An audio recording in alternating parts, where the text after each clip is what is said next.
What's going on, guys? Still got a few things we're finishing up before we actually officially start getting going on here. But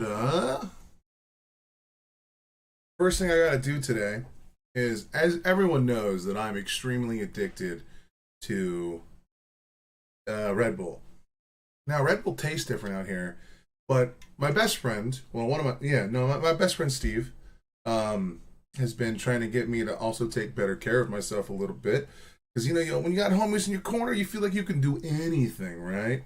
Um, so, and also my girlfriend, Steve said these are the best energy drinks on earth. Okay, and I'm a fan of Blue Raspberry, so I told him I'd give it a shot. You up to bat, man? The moment of truth. I've been holding on to this for a week just so I could do this in a video. And I forgot to put a Red Bull in the fridge, so we seeing it in real time. No bullshit. That's not bad. That's pretty fucking good. Get a little bit of a weird aftertaste, but I mean, it's pretty fucking good. That could be a good replacement to Red Bull. And probably cheaper and better for you. I'm about that shit. But also, we got our water right here. Ah! Got a Cincy going so we can good vibes up in here. I watched one of the videos. Hey, what up, Vicky? I watched one of the videos. Oh, hey, Pixie's here too. Yes, look at that. The chat actually shows up here on screen now. Let's put it directly above me. That's what I'm talking about. That's what I'm talking about. So, I got to make one minor change. We've been doing way too many music videos on this stream, and it is a little hard for me to keep up with the uploads. I'm not even gonna lie to people. It's a little rough because I'm still 6 videos behind. Matter of fact, I'm mid video now. Let's go here. I was mid video upload right here. One just finished processing Chinchilla song. So I guess while I got you here, if you guys don't mind giving me 1 second, I'm gonna upload this bad beast. I have at least 2 songs right now that I'm gonna upload. I'm gonna try to do 3 a day, maybe 4, and then I'm gonna try to do a bigger, chunky video that can absorb a little bit of time. This way, it's at least I'm doing less uploads. Because the more uploads I do in a day, more water, less energy drinks will remember. Yes. Wait, what? It just means I'm gonna probably do longer videos instead of a bunch of smaller ones.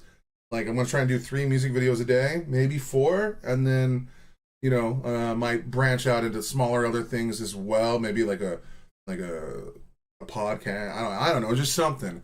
Because doing 6 to 8 videos and I'm trying to upload them the night after doing the stream is a little rough. I only got 3 done last night. Mama Renegade is here. Yeah, so don't worry. We're still always going to be doing this. But let me go ahead and upload this Chinchilla video because the problem is once I cut them out of the stream, I have to go back and re-render them. And I haven't even been able to do the, what's the word I'm looking for?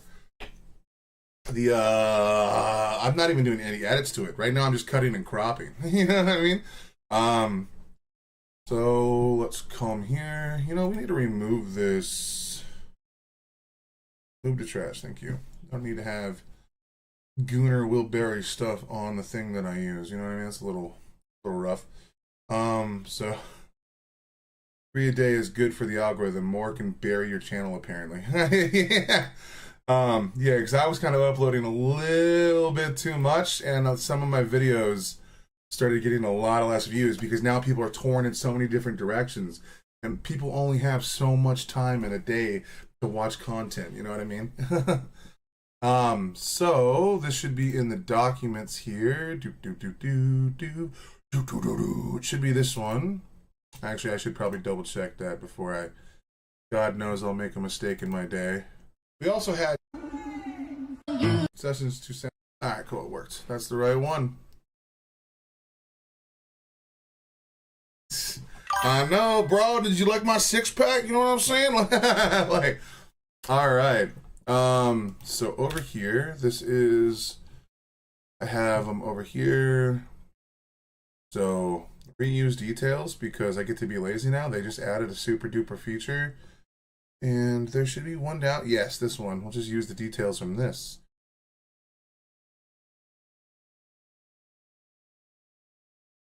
And then delete that.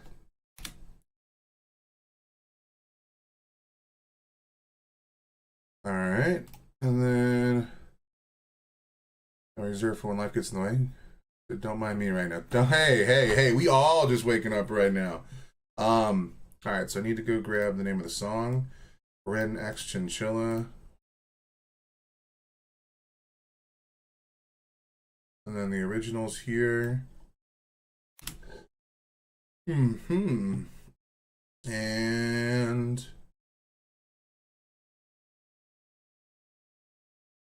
paste. All right, that should be all of that. I gotta change some of the tags here real quick. It's not how to be me, but we can also just now grab dance. Put it over that. And this way we can move this over. Shooting. I'm crazy tired after the weekend, Pixie. Sorry you're feeling groggy. I'll send you a parcel tomorrow, hopefully. Oh! See, it's crazy how close everyone is in this the Renegades. I like it because I'll go click another guy's channel to like see what their react was after I've done mine to see if I can even hold up to some of the bigger names. And like I see so many of you guys in their comments and I'm like, this is amazing. Yeah, I get to be lazy, man. I just found out you can copy off this bar.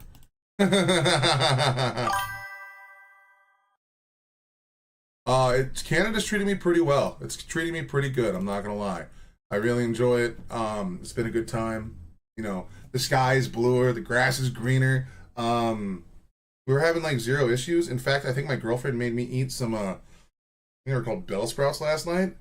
Well, she didn't make me. She put them on my plate and said, "Try these," because she's trying to get me healthier. Obviously, you know, she wants me around, and it was a weird experience. I'm not gonna lie, they were a little rough to eat. Who are the bestest, most fantastic? You say that to everybody, Pixie. Come on. You're like a moderator in like 5 different groups. So we'll turn monetization off for now so it can do its checks and we'll just get to streaming and doing our thing after this. We'll set it to private. And then once it goes through all of its checks and all that stuff, we can go cut out ads and stuff into it. Boom. Cool. So that one's uploading. Now we can... I do not, believe me. All right, well, so I guess we could start the day off. We have a Ren song that we got to get done. Actually, I'll just show you what the sticky notes are. These are the ones that I have right now. Only special beings get that. That's what's up. We have Down on the Beat, which is the last one of the poll that we need to get to today. We have a Skinner Brothers song, Mark of the Beast, and I have to add 1 or 2 more in here. I was thinking at least 1 Sleep Token song, and then I think someone else. That one Australian lady's music blew up, so I need to probably do one of hers, and I think Voice Play needs one as well. There's just so many songs I have to get to in so many different directions. And I guess before we get too deep in anything, we should take a look to see, because I forgot to check last night. Move this over here. Song is how I felt when... Ooh, let's not read that out loud. Alright, so let's go to Yahoo real quick and see if any donations came in.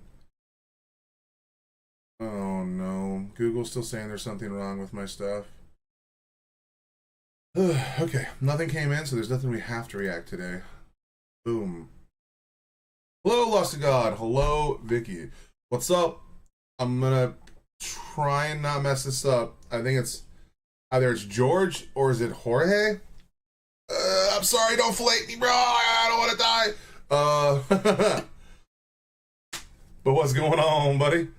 Hey, we even got Galaxy Mo in here. What's going on, guys? You guys are like popping up real quick today. Well, speaking of mods, can I be a mod for you if you would like? It only let me assign one mod. I don't know why, and I gave that to Vividness because she's the first person to show up on the stream on Monday. And I don't know how to add a second mod. It didn't let me because I was trying to give it to Clara. And obviously all that stuff. Oh, you can call me George if it's easier for you, no worries.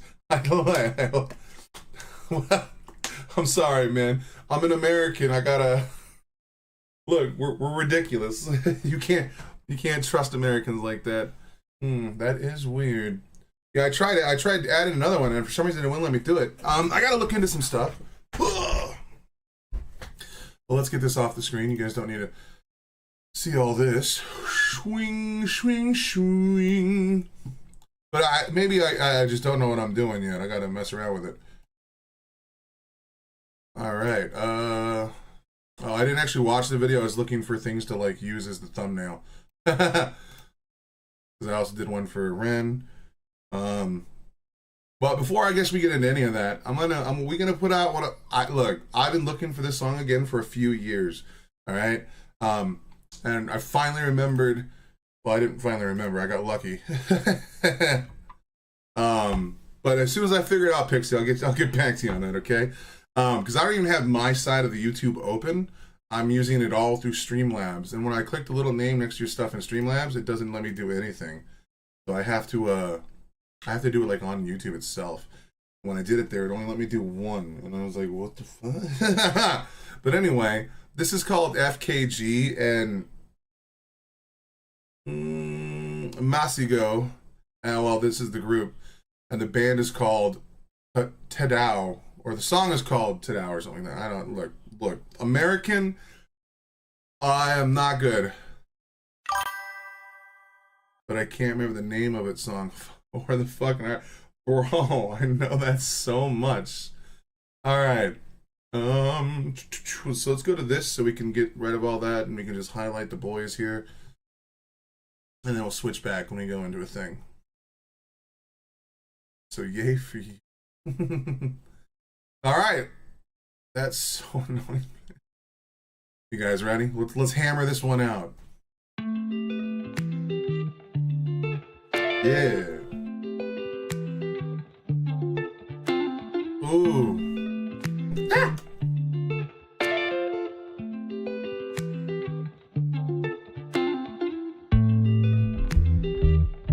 Why was he using his passport?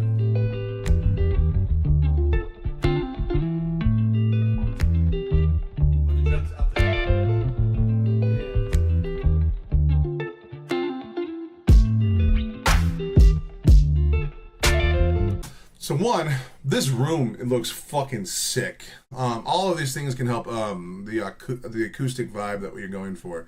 These are like usually sound rooms that like people record in and stuff. You can tell with all the equipment and stuff as well. Because like the fullness of the music that you're playing, it has reverb and echo, and the walls and the type of things you put on it can actually have a dramatic effect on the way things sound. Now I know that these guys are using they're going to use a looping pedal to make like the music as fire and gangster as it could be. And these are two different guys, but this is a really cool thing. Like two different bands coming together. Or performers.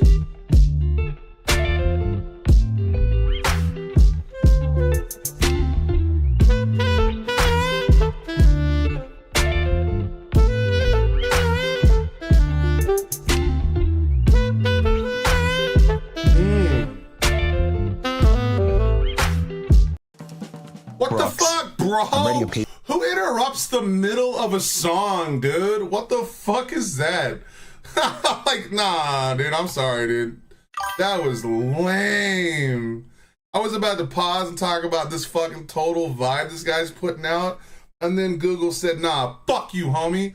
Hey, it's Kia. What's up, darling? Oh,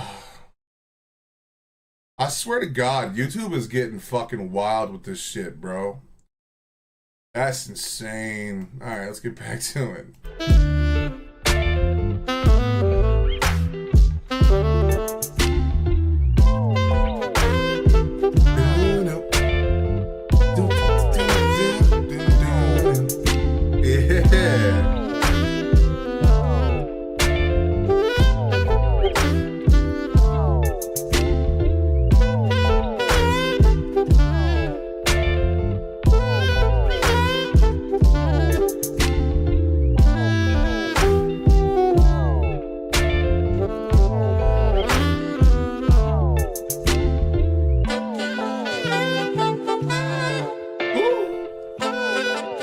Like, this is just such a vibe, dude. I can listen to this for hours. They don't even need to sing.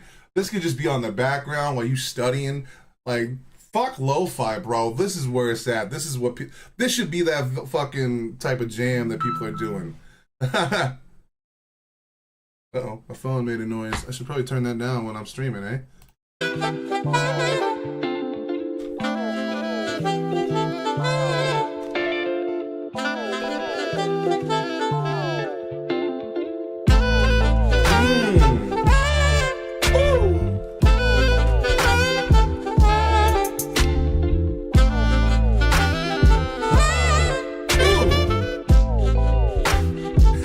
Look at that man's face right there.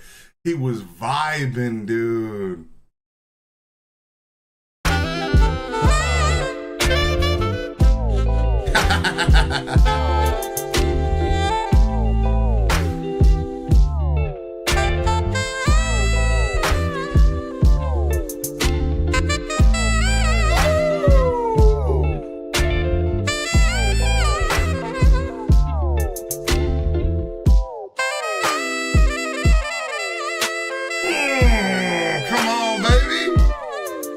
Like, bro, when it's so good, it actually sounds like a lyric, dude. I swear to God, dude. Like, you could feel, like, all of that, the texture, the tone, all of it, dude. It's like, it's almost as if, like, when an instrument is hitting, even when an instrument is hitting good, you know what I mean? Like, you hitting that note, you feeling the entire sphere that you're trying to, like, you know, man, words are hard right now. But like, man, lyrics aren't even necessary at that point. Like, now lyrics are awesome and they're the things that we relate the most to, but sometimes the things we feel the most have no words attached to them. And when you listen to it, you can almost, as if you hear words in there. It's kind of like a, what's that? There's the perfect example, other than what we just watched, but for context and to give like an example and to ground it out in examples, you guys ever like listen? Well, obviously everyone's heard Hotel California. I swear to God, anyone who's ever listened to Hotel California can like essentially sing the solo without singing. You know what I mean? Like, the solo is so iconic and so like in the moment and so like perfect for the song that it encapsulates the entirety of the song without the need to have words. The words are awesome and they added another amazing layer, but as if when the voices died down, the guitar can just pick up and continue the lyrics. It's such a beautiful thing, and when instruments can do that, which it's really hard to do, and it just takes the right moment, the right vibe, it's crazy, man, because not every instrument does that. Not every even the best guitar players in the world or saxophone players in the world can do that. It just got to hit on the right level, and when it does, it transcends things. It's hard to explain. You can't stand Hotel California? I love Hotel California. Who are you, the Big Lebowski? Look, I mean, is it overrated a bit? Yes, I got you. I understand. But it's still a fire track with the, like, just the pure talent on display while playing it. Even if you don't like it, should at least be like, fuck yeah, homie, good job. Because especially when they had that Hell Freezes Over album where the whole thing was just live, and they were zero errors in any of the playing through the entirety of it. And they'd been on hiatus for years. I think it was like 10, 15 years. Yeah, yeah. Anyway, this guy fucking right here, this dude is bringing him. Well, they both are. You know, I respect it. Exactly. Exactly.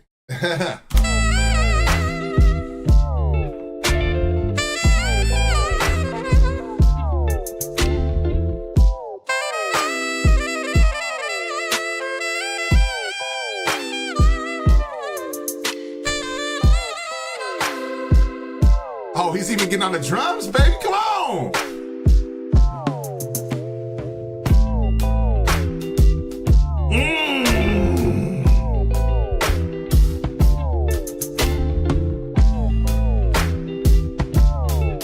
Man, I want to see Rin doing shit like this, bro. Just set up a whole fucking instrumentation, and I want to see him for like an hour just bounce around between all the instruments and just build like the greatest song to ever exist. You know what I mean? Like, man, this shit is so... this one is so gangster.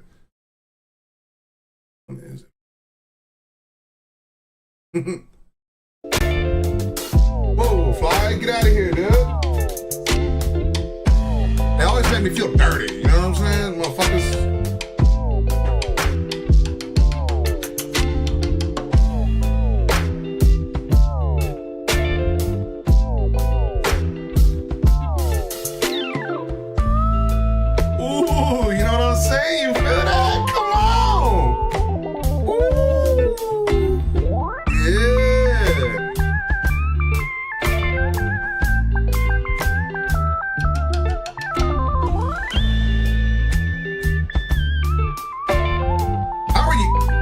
man emotional, okay? Like, I mean, not emotional. Like, this man had no expression on his face. Dog, I would have had a smile like, this is gangster, you know what I'm saying?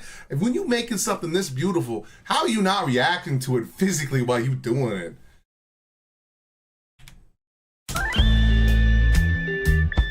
Yeah, yeah.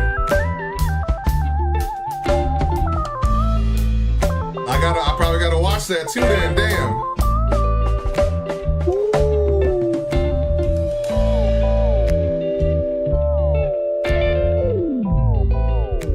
Sorry, I saw Red Bulls. I miss you.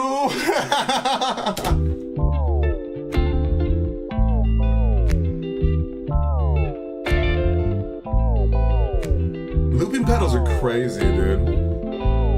Like, who needs a fucking producer when you can do it literally on the fucking fly, dog? You know what I'm saying? You don't need no fucking guy in a room fucking mixing shit. These motherfuckers are doing it on their own, dude. Ah, it's wild. And I bet you they're both producers.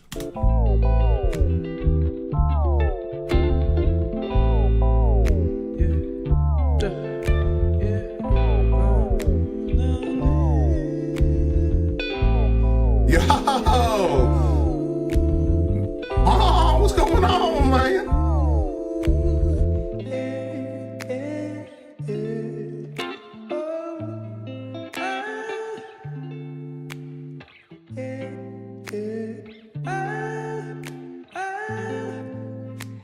Imagine being able to build an app with your name on it. Bitch! Alright, I'm upgrading my shit, dude. I'm upgrading it. How the fuck you want to hit? I'm sorry, I'm not watching fucking 2 minutes ads in the middle of a fucking song. Y'all need to turn this mid-ad roll shit off, bro. That shit's trash. And any content creator that uses that shit needs to kick themselves in the dick. I'm sorry, boys. That's ridiculous. Oh shit, I forgot I muted it because of the ad. That's a little insane, bro. I ain't, nah.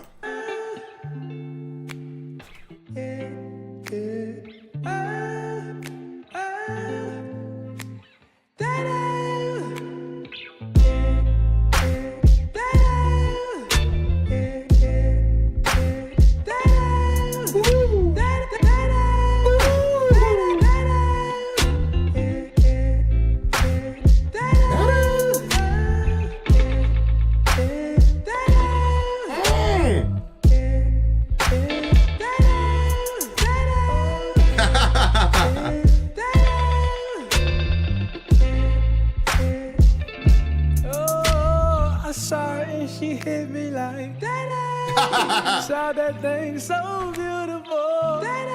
Look at this man smile, bro. I fucking love it, dude. He's got a little button to hit the little fucking the note after he's done finishing a verse. He vibing right now. This motherfucker having a blast. Ooh. Saw that thing so beautiful. She just hit my heart, oh. Full force and she got me like, I be like, baby, why you so fine? Got to make you mine. So hard to find. Wait, so I misread that. You said you actually saw him live doing the busking? Like you were actually there? Yo, that means are you gonna be in the audience in one of the videos, yo? My God, that'd be gangster. All right, let's get back into it. I'm sorry. Baby, like, oh, how'd you do the thing? The way that you Yeah. She ain't even show nothing. She be walking around so confident, so heaven sent. I think she was meant to knock the. What's up, Mr. Weber? I'm glad you back, baby. I'm always afraid I'm gonna say something that makes people run away, dog. You know how it goes. Daylight. Like, girl, you so fine. Oh, oh, oh, oh. Yeah. Girl, you rockin' like, you so fine. Miss Baby, girl, you knock 'em dead.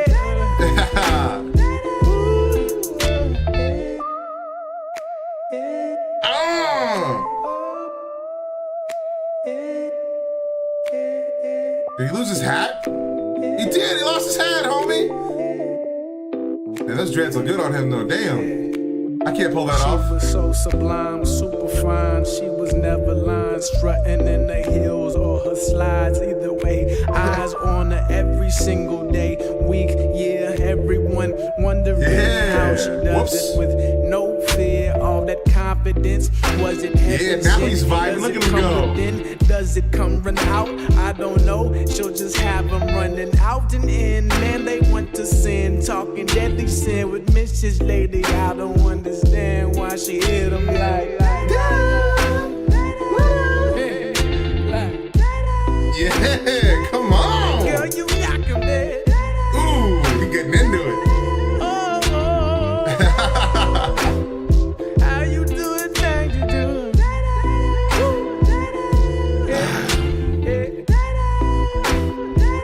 Baby, you knock him dead. I'm already said.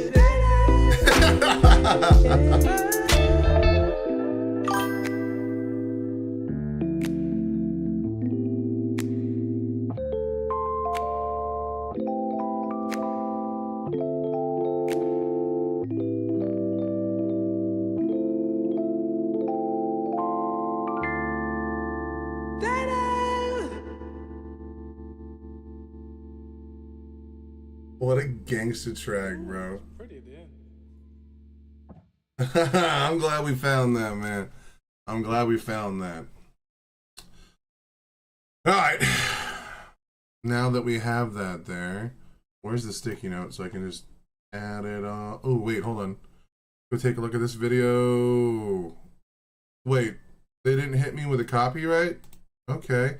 So the reason why I wanted to find that song, 100%, Josh was on his feet filming for over 4 hours, minus he dropped the camera and it had to be fixed. The reason why I wanted to find that song is because I watched this Ren Chinchilla song that is now going live right now. And Ren was using one of the foot pedals and like programming stuff. So I know he's got the equipment to do it. Now I want to see him do something like that, bro. Get him in the studio, bro, where it's just him and like 5 instruments and just go to town, dog. That would be sick. Ren, I'm calling you. Come on, man. Do it. I know you got the talent. You can play the bass. You can vocal. You can play guitar. What other instruments can you play, dog? And the piano. We know you can play the piano. Come on, man.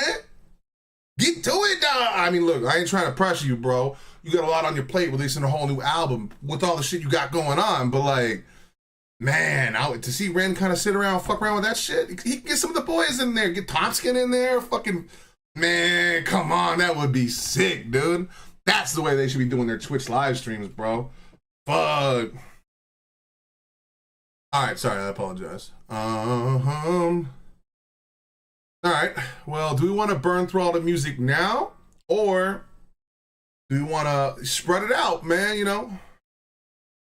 Oh, he has his own recruiting. Okay, cool. Come on, Ren. Bring it, baby. I want to see that shit. Man, just seeing him fuck around with that, the skin flute. Hey, be careful, man. Ren with the skin flute could be dangerous, man. That'll break the internet. The amount of thirsty women, oh my, and thirsty dudes, let's never discriminate here. They'll be everywhere, dude. I swear to God. If you uploaded something like that, dude, it'd break Pornhub. Or OnlyFans, shit.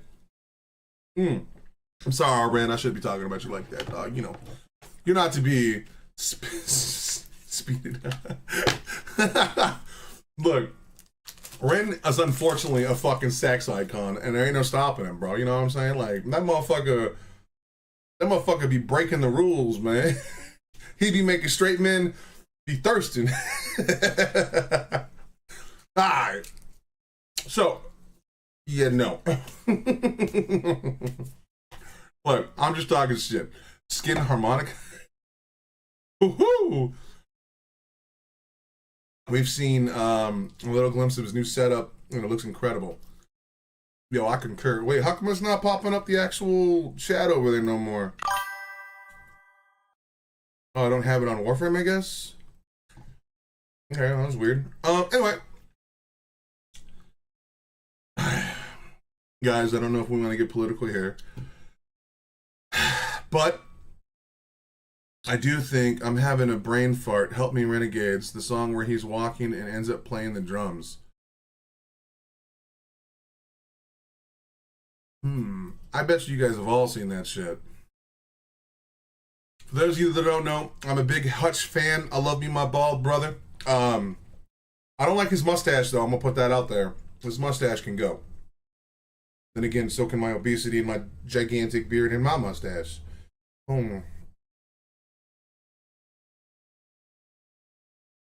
Let's just see what's going on in this sphere. If this sends people away, I apologize. But I want to see what's happening, man. I gotta keep up, man. Now that I stream so many hours a day. All right. His home address. I mean, that's an obvious dog whistle, right? I'm not saying somebody should leak his phone number, but if you take $2,000 from a political PAC for the purpose of advertising, where are they advertising it, Hutch? Your stream, which you did not disclose. This is just like a malicious lie here. Like, that, I don't know what else to call this. It's not a misunderstanding. He's just like making it up. Like, he's saying that I didn't disclose. Like, what are you basing that off of? In fact, we should be filing complaints to the Federal Election Commission because you never disclosed when you were doing your advertising content. Again, just a complete fabricated lie, like not based on anything. To be clear, I just want to say, to be clear, doing that is a crime. Encouraging people to file false FEC complaints. You walk down for it. Much loves, thanks to my fantastic, lovely friend. I got you. Complaints is a crime, just to be clear. And this is another clear-cut, clear as day, blatant violation of Twitch's own TOS. All right, let's hear what he had to say, guys. Maybe he's onto something. We don't know. It's possible. In alignment with their political objectives. In this country, there is a wide public policy interest in uncovering paid influence operations in politics. Why is there a wide interest in that? What does it matter if content creators get paid or are sponsored by the DNC or the RNC? There's nothing wrong with like someone liking your messaging and then like supporting that. The money, it is reported. Now, I'm not saying that somebody should leak his home address. Like, obvious dog whistle there, but okay, let's keep going. I'm not saying somebody should leak his phone number. I'm not saying that Hutch should have his credit card number published. If you take $2,000 from a political PAC for the purpose of advertising, where are they advertising it, Hutch? Your stream, which you did not disclose, violating federal election communications guidelines. If anything, So there's a couple things to unpack here. So you took some pictures of the actual event. That's actually crazy, man. Was like all the big plush, but were they all there? Like Romaine and all of them? First of all, nobody had a problem with the fact that this was disclosed. Like nobody. That's not what the issue was. The issue was that Progressive Victory did not inform its creators. They didn't give us an opportunity to, maybe set up like an LLC or set up a PO box. It is true that you have to disclose certain information if you're doing FEC disclosures. So if the PAC is spending money and then they have to account for that spending, and then so all of this is surrounded around the fact that he was working with a group called Progressive Victory 2 years ago that was doing canvassing events for the Democratic Party and helped get someone elected. So he was working with Progressive Victory, which was I think a pact, and I believe Brianna Wu was in it, Pixie, Destiny, Dylan Burns, Frogan. There was a bunch of leftist content creators that joined together to help Progressive Victory.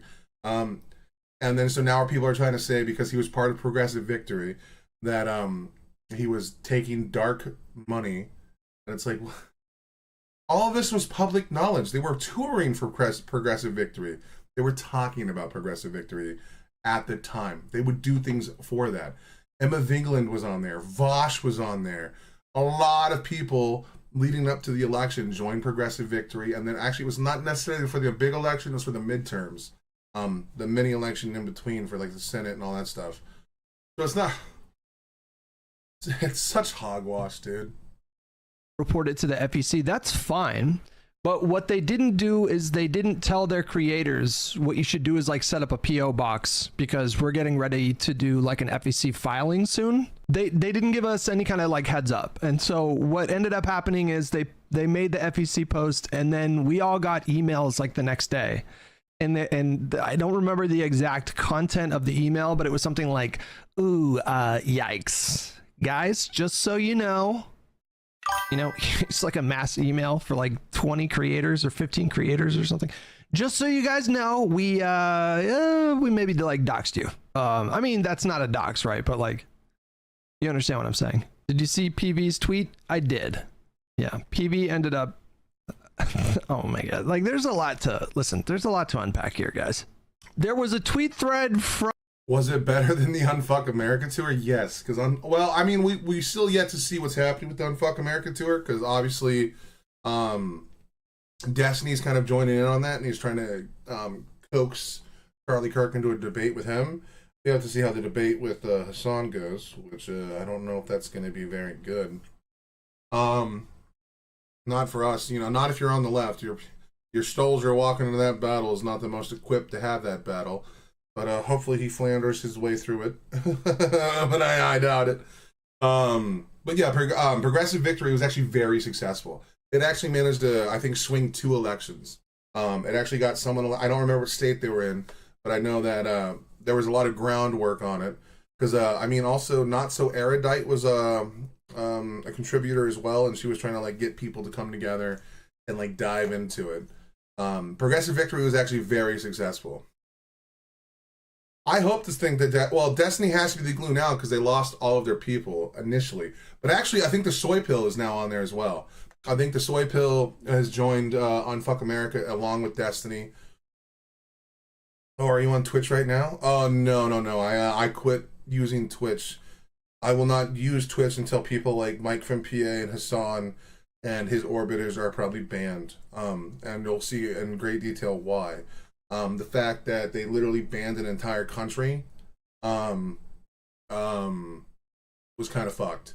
I didn't like that. That was messed up. The Israel ban that they did during the stuff was pretty rough.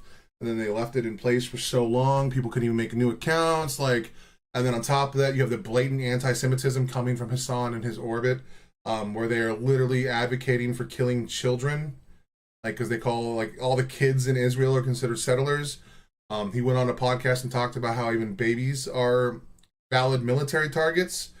Nope, not doing it. Hassan just doxed everybody within Destiny's orbit or part of Progressive Victory, and no one cares. He brought on an actual terrorist, a Houthi terrorist that was part of a kidnapping of one vessel where the people were literally taken kidnapped for over a year, and then just seeing his blatant hypocrisy and his sheer brutality of, like, the way that his orbiters have been going after Ethan has just been fucking was just not the way, you know what I mean? And I won't condone a platform, and either the way that I come back to Twitch and start multi-streaming would be if Dan Clancy were to be let go as CEO. I think that he has been a very dangerous person that has almost single-handedly destroyed the entire platform, along with the help of people like Hassan Piker, now that I think about it, because they let him do whatever they want. Like, Asmongold to get a 2-week ban for calling Palestinian savages, which he shouldn't have done. They're not savages, they're people. And Palestinians are going through a tremendous, terrible plight that we need to be involved in. And we need to have real conversations about how we can solve the issue instead of just calling everyone, like we should, like, one of the jokes was that, what did Hassan say that was so fucking egregious? He said that the people, if anyone's ever been sympathetic to Israel or Zionism, Dan Gooner Clancy, exactly. He said that they're not even fit to be dog walkers and they should be, like, castrated in the street and shit.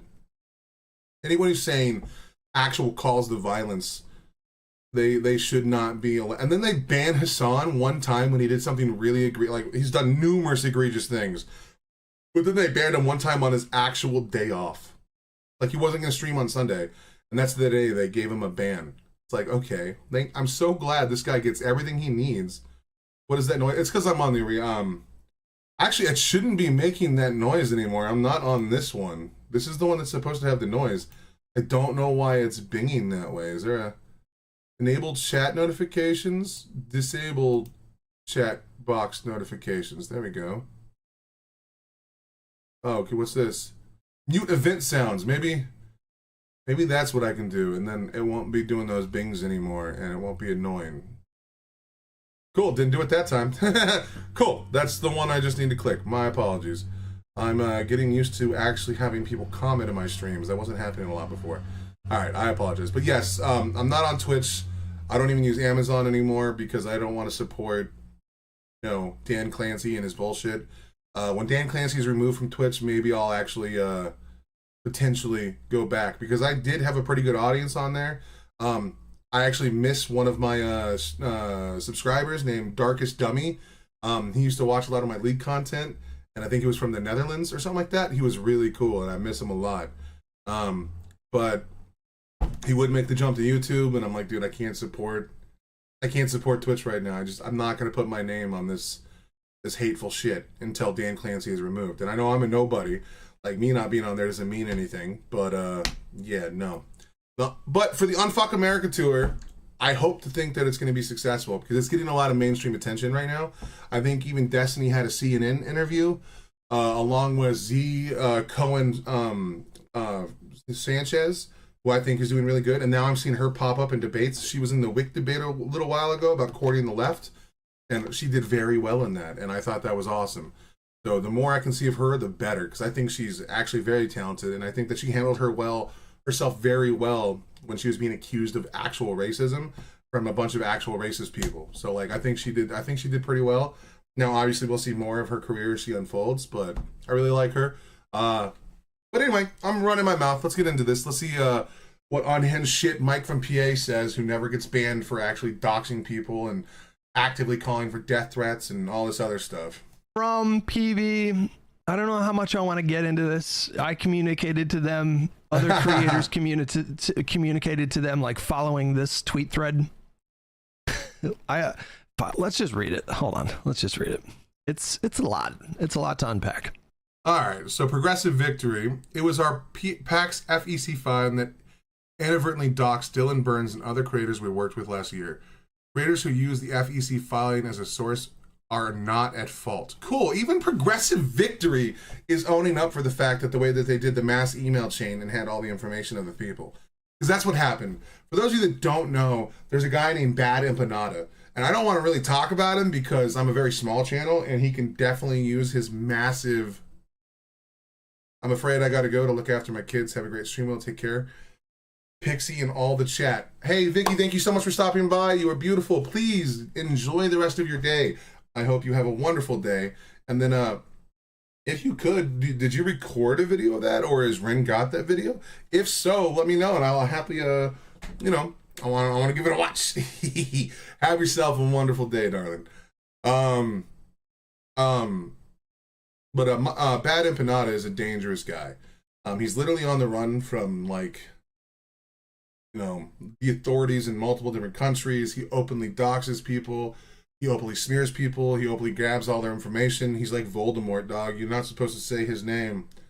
So by invoking his name, there's a very big possibility he could come after even me. And luckily, I'm small enough and all that stuff he may not try. But, there's no clout in destroying me. But Bad Empanada is bad news. And Bad Empanada found the filings and then put it on the internet to dox Destiny, to dox Pixie, to dox Hutch, to dox Dylan Burns, to dox all the people associated with Progressive Victory. And he put that information on the internet. And then for some reason, Hassan, the glorious leader of the left, decided to boost that to his millions of viewers. So now people are actually in a lot of danger that shouldn't be. And guess what? Twitch isn't doing anything about it. Because Dan Clancy is a spineless fuck. And now that Asmongold took a break, Hassan is the biggest streamer again, and so now they will do nothing against him. Wonderful.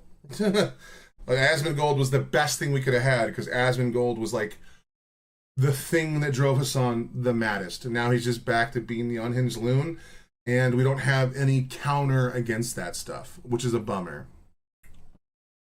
They posted this on Friday, I think. Was it Friday? I think so. So they start the tweet thread with, it was our PAX FEC filing that inadvertently doxed Dylan Burns and other creators we worked with last year. Creators who use our FEC filings as a source are not at fault. Right away, it's like, it's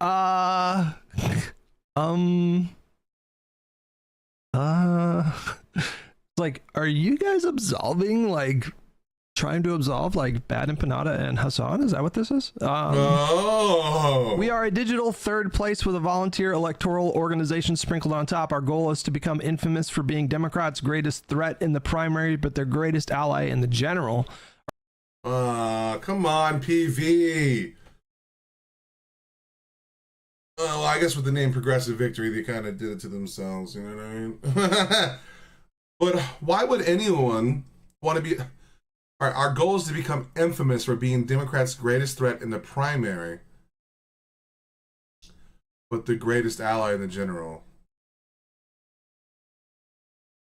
I used to really like Asmongold, because he was a little more milquetoast. He didn't like pick sides too often. I will say that he took some kind of turns to the right. I'm not saying he's on the right, but he took some slants to the right, and he said some things that I'm not even comfortable with. But I mean, I think Asmongold is a pretty intelligent person, and he should be respected for that. I think some of his takes are pretty bad, but I'm sure he'd say the same thing about me. It's not necessarily like, who's the most intelligent, who's got the best take. I just wish that Asmongold would be a little more thorough with things that he say, and probably take less glee than watching, people fucking drowning on a boat because they're immigrants. I think that part's a little rough. I think that his treatment of immigrants is a little rough, especially in a country that's founded for immigrants. America isn't just a culture for white people. It's a melting pot for a reason. We should want to pull multiple people into it, especially if could you imagine a country of all the best and brightest people around the world? Oh, that sounds like a super country. Oh wait, that's what America used to be. We used to pull in geniuses from around the world so that they can help elevate stuff and they can innovate within our country.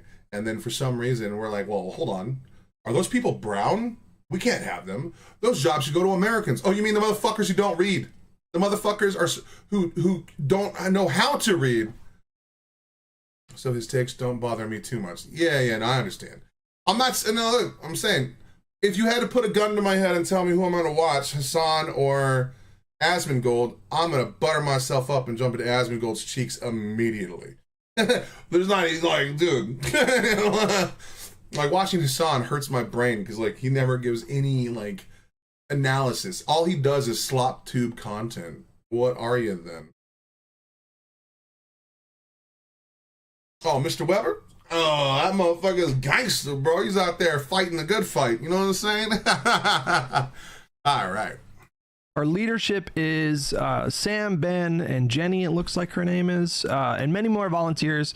PV hired Brianna Wu. And I'm going to give flowers to Brianna Wu, and then I'm going to be a little mean to her. Well, I'm going to be a little mean to her, give her flowers, and then be a little mean to her again. I will say, during Gamergate, Brianna Wu was my enemy. Yes, I was on the side of the guys that you were characterized as the bad guys. Gamergate to me was a righteous movement, and I'll explain why actually, because like this is something that's important. I talk about it a lot, and I guess I should give the context to what's going on. So when I was growing up, the right was after video games. The right said video games are violent, video games are sexist, video games are misogynistic, we need to ban video games. You heard that kind of rhetoric coming from the George Washington White House. You had people like Jack Thompson. Have you ever seen How We Roll Up to the Olympics? Every and All America Baddest Diversity is awesome. Yes, exactly. So Jack Thompson was a lawyer that tried to go after video games. Fox News would blast article after article. They would bring on like Megyn Kelly and various other people to bash video games, and like Bill O'Reilly would do it. Like there was so much video game hate. And then something that happened was we saw the left jump in unicism and say, hold on, there's no data to suggest that video games make you violent. You even saw Hillary Clinton come out at one time and say, video games make you as violent as lead exposure does in water, which we know is bullshit. That's the reason I didn't vote for her in 2016. I can't stand the bitch. I'm sorry. I do not like Hillary Clinton.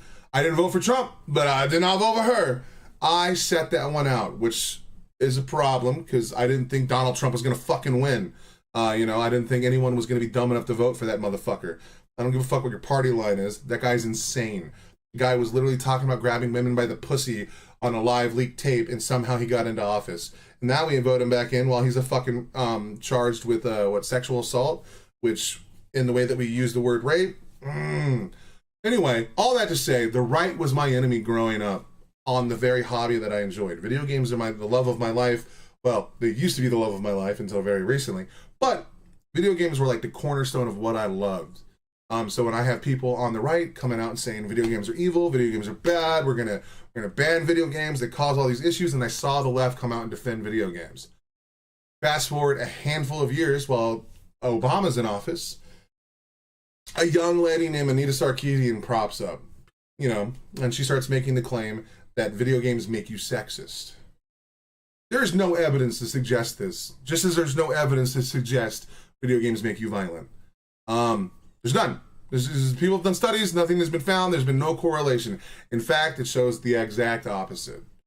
And so I figured my boys on the left were going to come in and save the day. They didn't. Everyone on the left said, girl boss go, video games make you sexist. She has boobs, she's right. I even donated to Anita Sarkeesian's Tropes versus Women in Video Games. Because I was a gamer. I saw the way women were treated in online lobbies, and I thought it was fucking disgusting. That's a problem. Yeah, it was satanic heavy metal music, then NWA, and then 2 Live Crew, then video games, and now trans people. What's next? Exactly. But I donated initially to Anita Sarkeesian's Tropes versus Women in Video Games. It wasn't a lot or anything like that. I was working at TA. I wasn't making shit money. But so that happened, and her her first video literally made me so mad, and I think it broke the internet. Remember, I was in the circles of like the Amazing Atheists, Thunderfoot, Chris Ray Gun, and so then I kind of joined in on the Gamergate movement when it blew up, and then we saw a lot of corruption surrounding that. Like, you know, we saw a lot of like Zoe Quinn was getting favorable reviews on a major platform back then, because now no one gives a shit about what game journalists say, because like obviously why not? They're terrible. All that to say, Gamergate started, and for a minute there, we had the left was our enemy, the right was our enemy. We had no allies. Just like what happened with the Atheism Plus, which is another thing I was a part of, but that's a whole different story for another different time. I want to talk about this because of Brianna Wu. Brianna Wu is part of the Gamergate movement, and she was my enemy for a very long time. I pulled away from the Gamergate movement when it started getting violent. It got very violent, unfortunately. They started making like video games that beat up Anita Sarkeesian and just really shitty stuff, and people started sending death threats, and it's like, okay, well, I'm not a part of a movement that actually wants to perpetuate violence against women. That's not what I'm about. I'm against calling out the corruption in the video game industry, and where, you know, journalists were getting paid by, you know, like, let's say you wanted to do a review for a game. Let's say the people that want to have you do that review are going to give you plane tickets or concert tickets or some form of bribery. And then you get a positive review. Yeah, like I said, I've been doing this for about 12 years, you know. But there was a time during the anti-SJW movement or the Gamergate movement where it wasn't left or right. It was a bunch of people that were on the left, like Chris Ray Gun, you know, at the time, Shoe on Head, Armored Skeptic, Undoomed. All these people were kind of like left-leaning. The problem was that eventually people like Sargon of Akkad, or Carl Benjamin is what he's known by as now, started to integrate themselves into the Gamergate movement or the anti-SJW movement. And over time, it became radicalized and became an arm of MAGA. Yeah, it's not good. But Brianna Wu, I love her sometimes, because she came out and said, I was part of Gamergate on the other side, and I was wrong. There was a lot of corruption going on. People were getting paid under table deals to like give positive reviews for things. She was wrong, and she openly admitted that. And I was like, "Fuck yes." I saw her on a debate panel. Me and her got along. Oh, I didn't talk with her, but I was like, "That's my girl right now." So me and her had our flowers. She joined Progressive Victory. She helped get Democrats elected, and she was much more intertwined with this society on the sphere. I was just a watcher. She was active in it.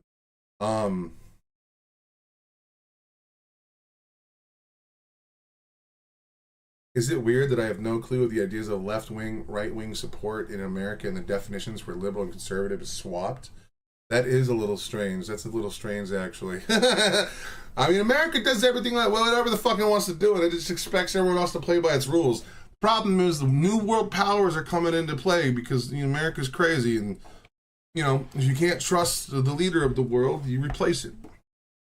Well, the leader of the market, not necessarily the world, but then Brianna Wu went super like Zionist and like,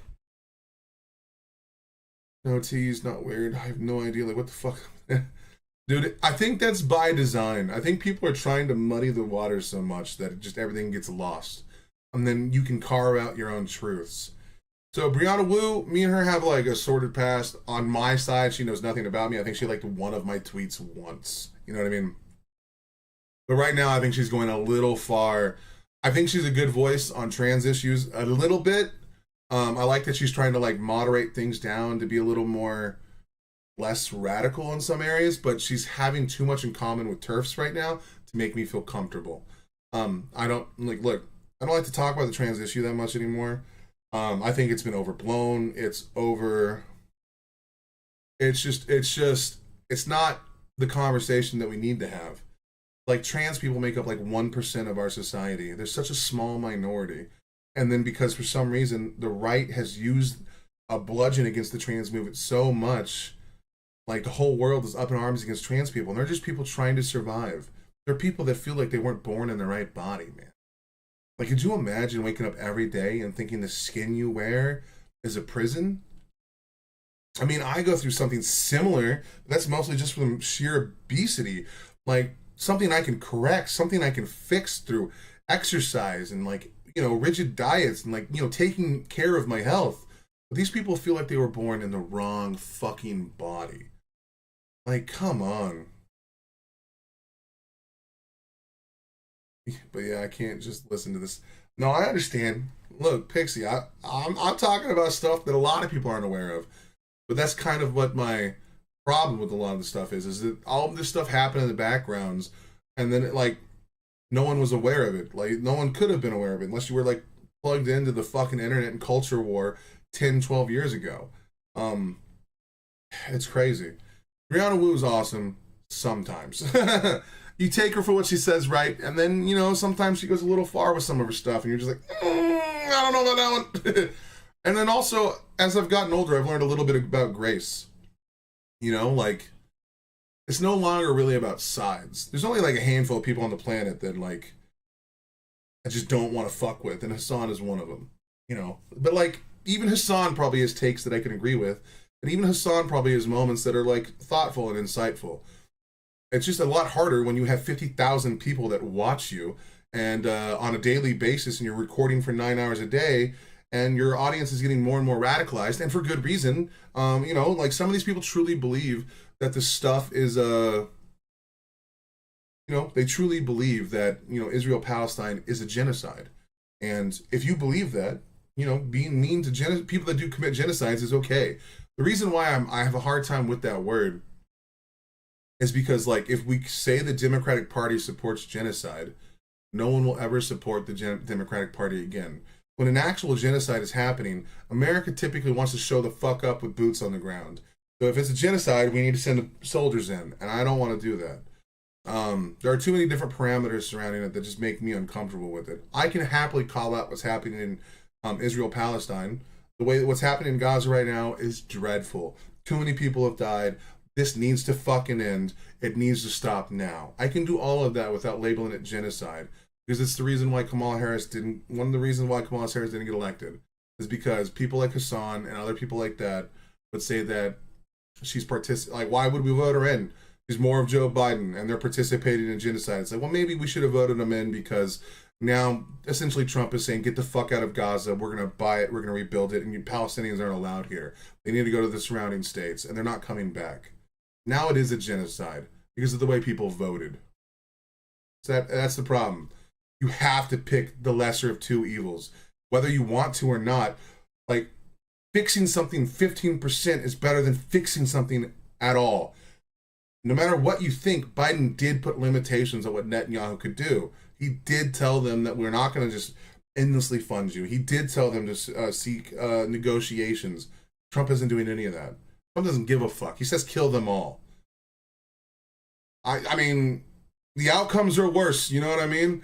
And if whoever puts the worst outcome up there needs to be held accountable. And people like Hassan with 2 million subscribers and 50,000 viewers on Twitch alone, could you imagine if he started multi-streaming? And he wouldn't even advocate for voting for Kamala Harris. Upcoming on an election going up against an actual rapist or someone who had been found guilty of 32 counts of crimes and who had literally led an insurrection against our country. No matter what your stance on Israel Gaza is, you have to know that Trump is worse. But nope, no one cared. They're like, no, Daddy Hassan said I shouldn't do it. Daddy Hassan said there's no difference between these people. Jesus Christ. In a contract position in 2023 when we were new in the space trying to make contact with more creators. We cut ties with Brianna December 2023 and for good, reason. As for Destiny, last year our media program consisted of trying to unite the audiences of as many political creators as possible in order to get them to cross over onto each other's content and advertise. Okay, but that's even bullshit. Destiny brought on so many people during this. He tried to bring people together in this event, and Destiny's audience was the most active in getting people elected. Destiny's people showed the fuck up. Meanwhile, when they got the far left people, like fucking, what's her dumb ass? I can't remember. What the fuck is her name? Frogan. They got people like Frogan.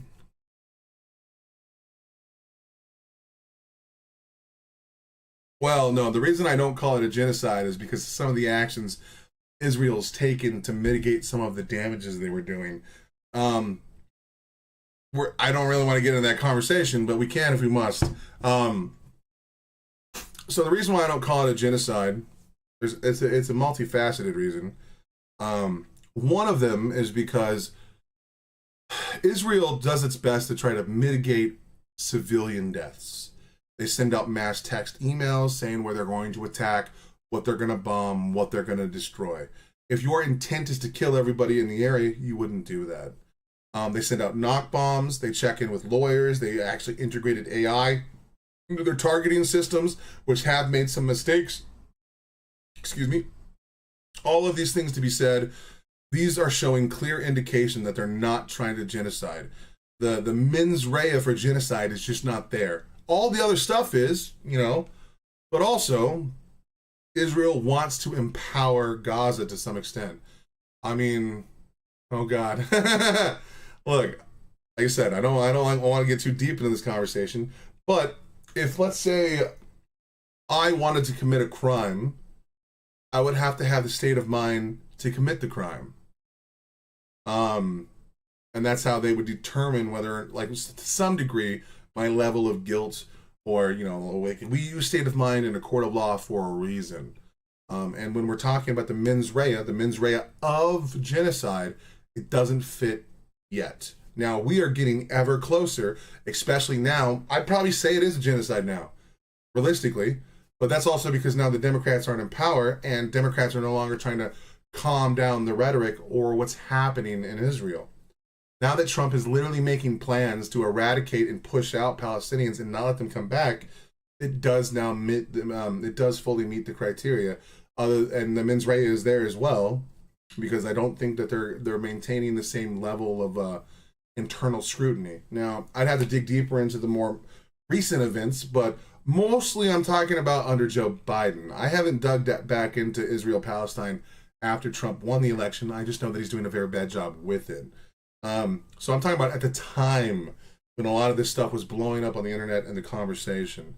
Obviously, Donald Trump is worse. He's already admitted that he wants to rebuild Gaza as basically the pearl of the fucking the Middle East, and by doing so and displacing all of those people without the ability to return to their home country, it's kind of fitting that, and that does kind of fall farther into like the mens rea of genocide, because like Israel wasn't trying to push people out of Gaza to never come back. Israel doesn't want Gaza. Israel's given up Gaza multiple times.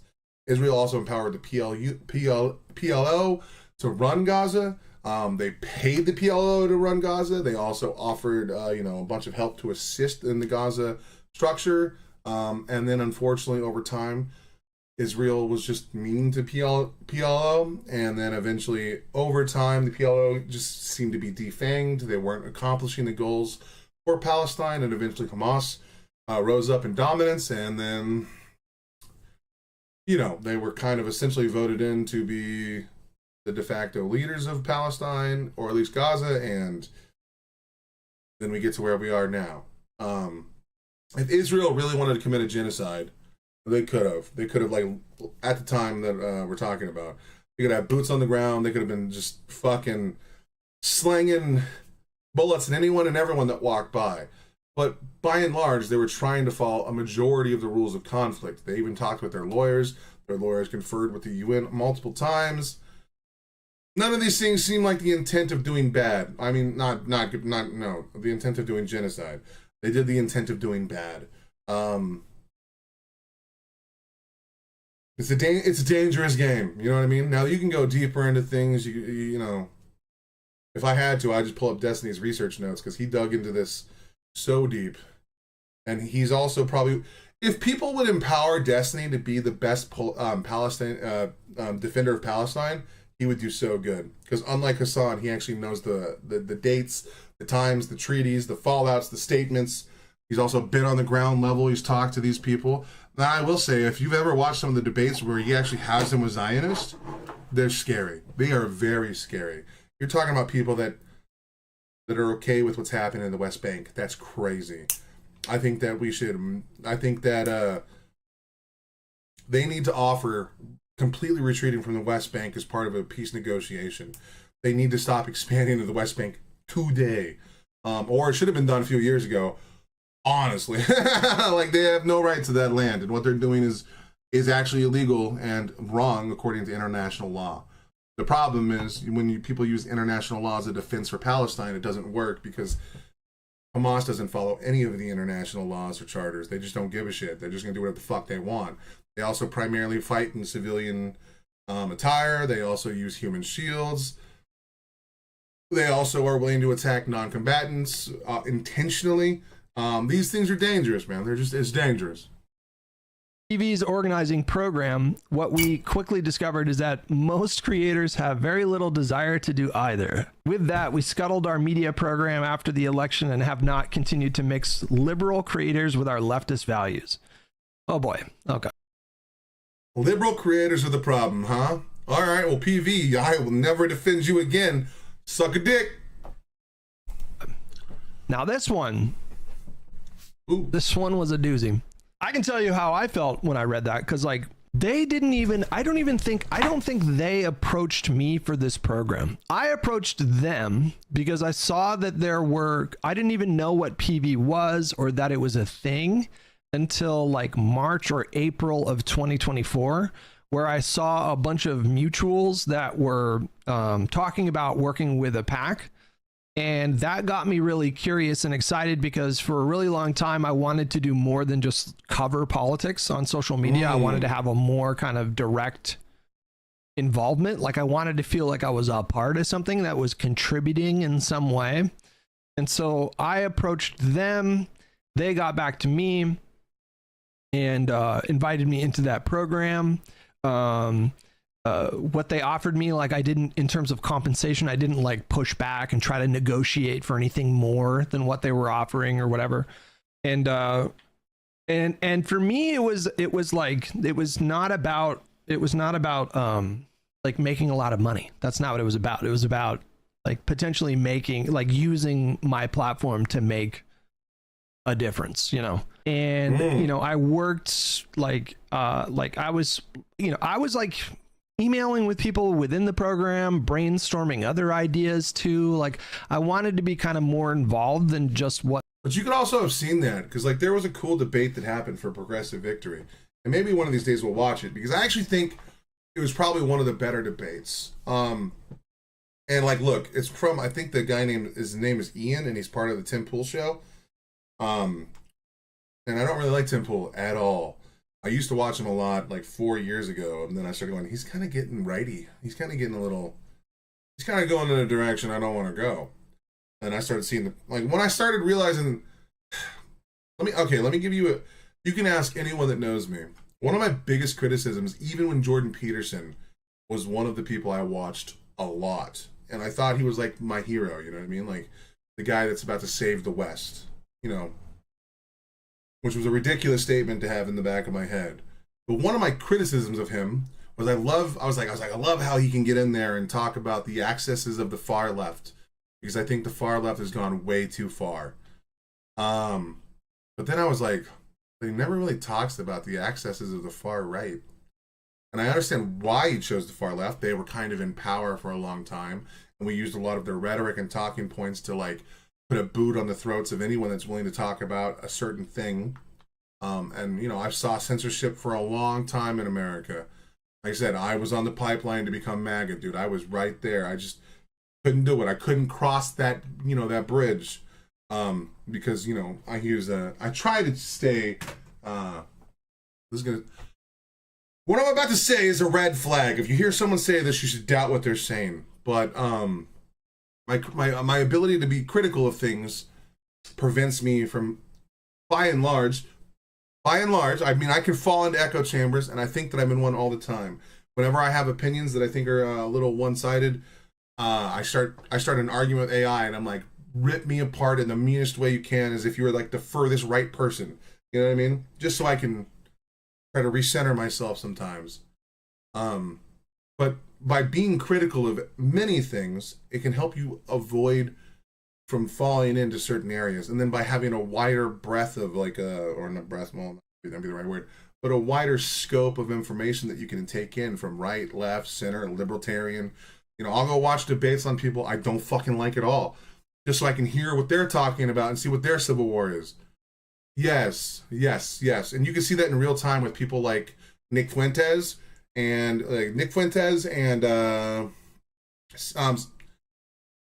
fucking Hassan Piker are the same people. I don't give a fuck what the differences are. The semantics between them are different. The outcome is the same. They're both advocating for the eradication of Israel proper entirely. Now, Nick Fuentes is because he's anti-Semitic. Well, Hassan is because he's anti-Semitic. All right, anyway. What they were having creators do with their media program. And so, like, when I read this, I felt like, it feels like kind of like a jab in the gut. Like, you know, I really felt like I was trying, like I really wanted to actually make some kind of a difference. So, yeah, I mean, and I wasn't the only one that had like a pretty negative reaction to this line here. It's like, wait a second, bro. Yeah, because Kyla did that too. Not So Erudite. Not So Erudite was literally an organizer for Progressive Victory. And she openly talked about how hard it was to get people that were on the far left or that were like, you know, fake socialist. All right, look, let me just put this out there, okay? A lot of people that watch my content and they hear me bashing socialists, you go, oh, so you think socialism and communism is the same thing? It's like, well, no, they're not. But there's a difference here, okay? This is important. A lot of people that call themselves socialists in America are secret communists. And I say that because I can pull up evidence if you want me to. People like Schrader Aid or even Hassan have been caught on red tape, you know, like in hidden venues saying these things. Hassan has been on podcasts where he will advocate for a much lighter version of socialism so that he can then indoctrinate people into communism. So my problem with socialism is that it is a vector or a vehicle to like create more communist. My problem with socialism isn't socialism itself. It's that it's often used as a transitory platform to bring people into communism, like a Marxist-Leninism. I do not like that. I am a liberal. I believe that all people should be able to say whatever the fuck they want to say as long as what they're saying isn't negatively hurting people's lives. I believe that you should be able to believe in any fucking God you want to believe in. There's a lot of good socialists. Exactly. There's so many good socialist ideas. And I would even argue that America, even to the extent of how little it is already to some degree a socialist country. We already have social welfare programs, and they're not good enough, by the way. I'm going to put that out there. But we already have social welfare programs. We already have things like, Medicaid. We already have Social Security. We already have food stamps. Now we need to expand these to be better and more inclusive for more people. But we need to also safeguard to where we aren't trying to completely rip away private property or the means of production, because investors also deserve money. If you invest in a country, you should get some kind of payback.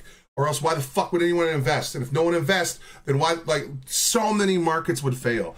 So many businesses would fail. You wouldn't be able to get loans from banks to start a business. All the people that talk about small businesses being good are done by investors, because people go to banks to open up a fucking business and then the investments go through the bank. Like, come on, man. Like, we need investors. We need less people to sit on money and more people to invest in the economy or the stock market or whatever. All of these things feed the economy. Those that spend money are doing good things. That's why you see people that are on the lower rung of society that spend every day. They're your biggest spenders in your economy.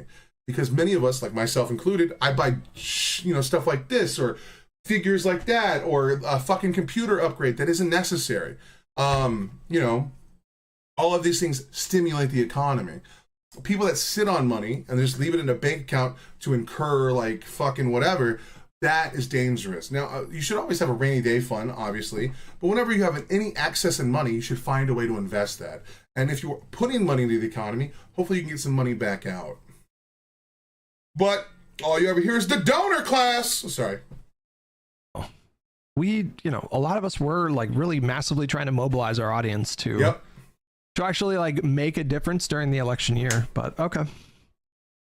This year, with stronger community leadership, we've doubled down on the things we are best at: building community and helping elect the candidates that they choose to support. Below, we have attached our revised mission statement published just prior to this drama unfolding. As you can see, our core organizing strategy is committed to replacing centrist Dems with real progressives. Does that sound like either Brianna Wu or Destiny? One final note: scrutinize us, criticize us, love us, hate us, call us out if you like, but our community is not Zionist. We backed Mamdani and we will back many more like him. You'll just have to let our future actions speak for themselves. I don't know. Wait, hold on, go back. I wanted. Doxing isn't just releasing the information, it's releasing with malicious intent to harass or threaten. You can't absolve them of what they did, and it's gross to try. Fucking tomfoolery, you are a god! Hit him with it, dog. More like him. You'll just have to again. So, like when we were talking about Israel-Palestine, you have to talk about intent.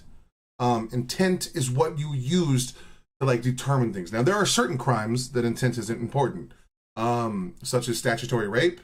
Intent isn't important there. There is no reason that intent should be on the docket. If you had sex with a minor, whether you knew it or not, you're going to jail. Copyright is another one of those things. Copyright does not give it's called a matter-of-fact crime. At least in America. I can't talk about other countries, clearly. But like, if you commit copyright infringement, doesn't matter what your intent was. Okay? Your intent could be noble, it could be pure, it could be evil. Doesn't matter. But with other crimes, you need malicious intent for it to be a crime. So, for example, there's a difference between buying the stuff to commit a murder unintentionally or buying the stuff with the intent to commit murder. That then becomes conspiracy to commit murder. Like, these things are real and these are tangible. We have laws around these things. We have definitions around these things. So when we use things callously, like the word genocide, or woefully or freely, now again, these definitions might mean different things in different cultures. That I can't really, bring in, but you can't use the rules. You see lawyer on your ass. So far, I haven't had. No, I just know that from the Ethan Klein lawsuit and paying attention to that a lot. Yeah, because I am pro Ethan Klein. I believe Denims and Frogan and all these people did commit. This is a 40-minute video. I've been talking for 50 minutes. And I'm talking about a plethora of different things leading into this thing, and giving some of my own background. This is how you're supposed to do free use. Now, maybe I'm talking a little too much, but like, I'm 7 minutes into this video and I've talked for 40 minutes. You're supposed to use the scope of the entirety of what you're doing and then interject a lot of your own opinions, thoughts, or be critical or dissect. You have to do all of these things in order, to, I think I need to refresh chat. It's not popping up. There we go. Let our future actions speak for themselves. I don't know how much I want to get into like behind the scenes conversations, but they released another statement on Saturday. To be clear, we have never been a Zionist organization. No version of our old media strategy ever sought to or resulted in any of our creators altering their politics in any way. And just to be clear, just to reiterate that point, never at any point with any work that I was doing with PV did I alter my opinion in any way. They had no say on what I was putting out there, like in terms of the substance of the content. Like, they had no involvement in any of that. They picked creators that they were aligned with, and back then they were more open to like working with liberals. Apparently that's not a thing for them anymore with their community, which that's fine if that's what you want to do. But they had, they did not dictate like what we were saying. They didn't tell us like what opinions to have, like nothing like that. And the important part right here is the clarification that this was never never a Zionist organization. which right there, that just kind of blows up the conspiracy brain nonsense that people were putting out there about like PV being some like Zionist slush fund or whatever. Crazy to see PV just throw you all under the bus to, you know, hey, listen, they gotta the save their reactions ass. to that thread were not great. I'll just say that. However, they did clarify the group Progressive Victory has never been a Zionist organization. They never had any kind of a say in terms of like the opinions that we were putting out there. Like nobody changed their politics in any way to be a part of PV. And just to, you know, circle back around to what we were talking about a moment ago, like the problem was not that they filed a they filed an FEC report. Like every PAC has to do that. Nobody was trying to hide that they did any work for PV. What an interesting dynamic. So like you have people like Hassan, Bad Apanada, Mike from PA, who used to be a conservative, who you know, he voted conservative, he ran as a conservative in his district, so he's literally just a charlatan. He's just literally saying what he can and joining an orbit to make money. The man's a motherfucking grifter. He's a piece of shit. But it's funny. His Progressive Victory literally just helped get Madani a fucking elected. They backed him. They probably did canvassing for him. They probably helped with his organizations, you know, and they did anything they could to help assist with an actual socialist becoming into power. And instead, you have Mike from PA openly torching them, and like you should go after the content creators if you don't like them, but he's like also talking bad about Progressive Victory. Literally, the only socialist progressive movement that's gaining any traction, that had big names behind it before, that are considered centrist. So more liberals that aren't aware of what's happening now might still like jump behind them because PV is something that they understand and know and they recognize for the like last 3 or 4 years. And I don't know if people are being intentionally dishonest about this or if they're just obtuse, but the way that they're framing it is that we wanted the payments to be secret and PV messed up by making it public. But that's not the issue. Nobody cared that this was like a public filing that you have to do when you're doing expenditures as a PAC. That was not the problem. The problem was that they didn't give us the heads up to set up like a PO box so that they wouldn't post, you know, personally identifiable information on the FEC filing. They just didn't give us any kind of heads up. I didn't know. Like, I had no idea like that information goes on an FEC filing. Oh, and so boring. It should have been on the PAC to educate their creators. Why is Destiny like the only one that can make their shit interesting, bro? Like, come on, dude. Fuck. These kind of filings take place, and so if you want to avoid any kind of like PII showing up on a FEC report, you know, it takes how long to set up a PO box? Like what, like a day? Like, yeah. Anyways, what we quickly discovered is that most creators have very little desire to do either. How else can you explain how this makes it seem like everyone had issues working together? I have no idea why they posted that thread the way that they did. I can tell you. Well, you can tell, like, so this is something that's interesting. Destiny did start causing a bit of problems, I'm not gonna lie.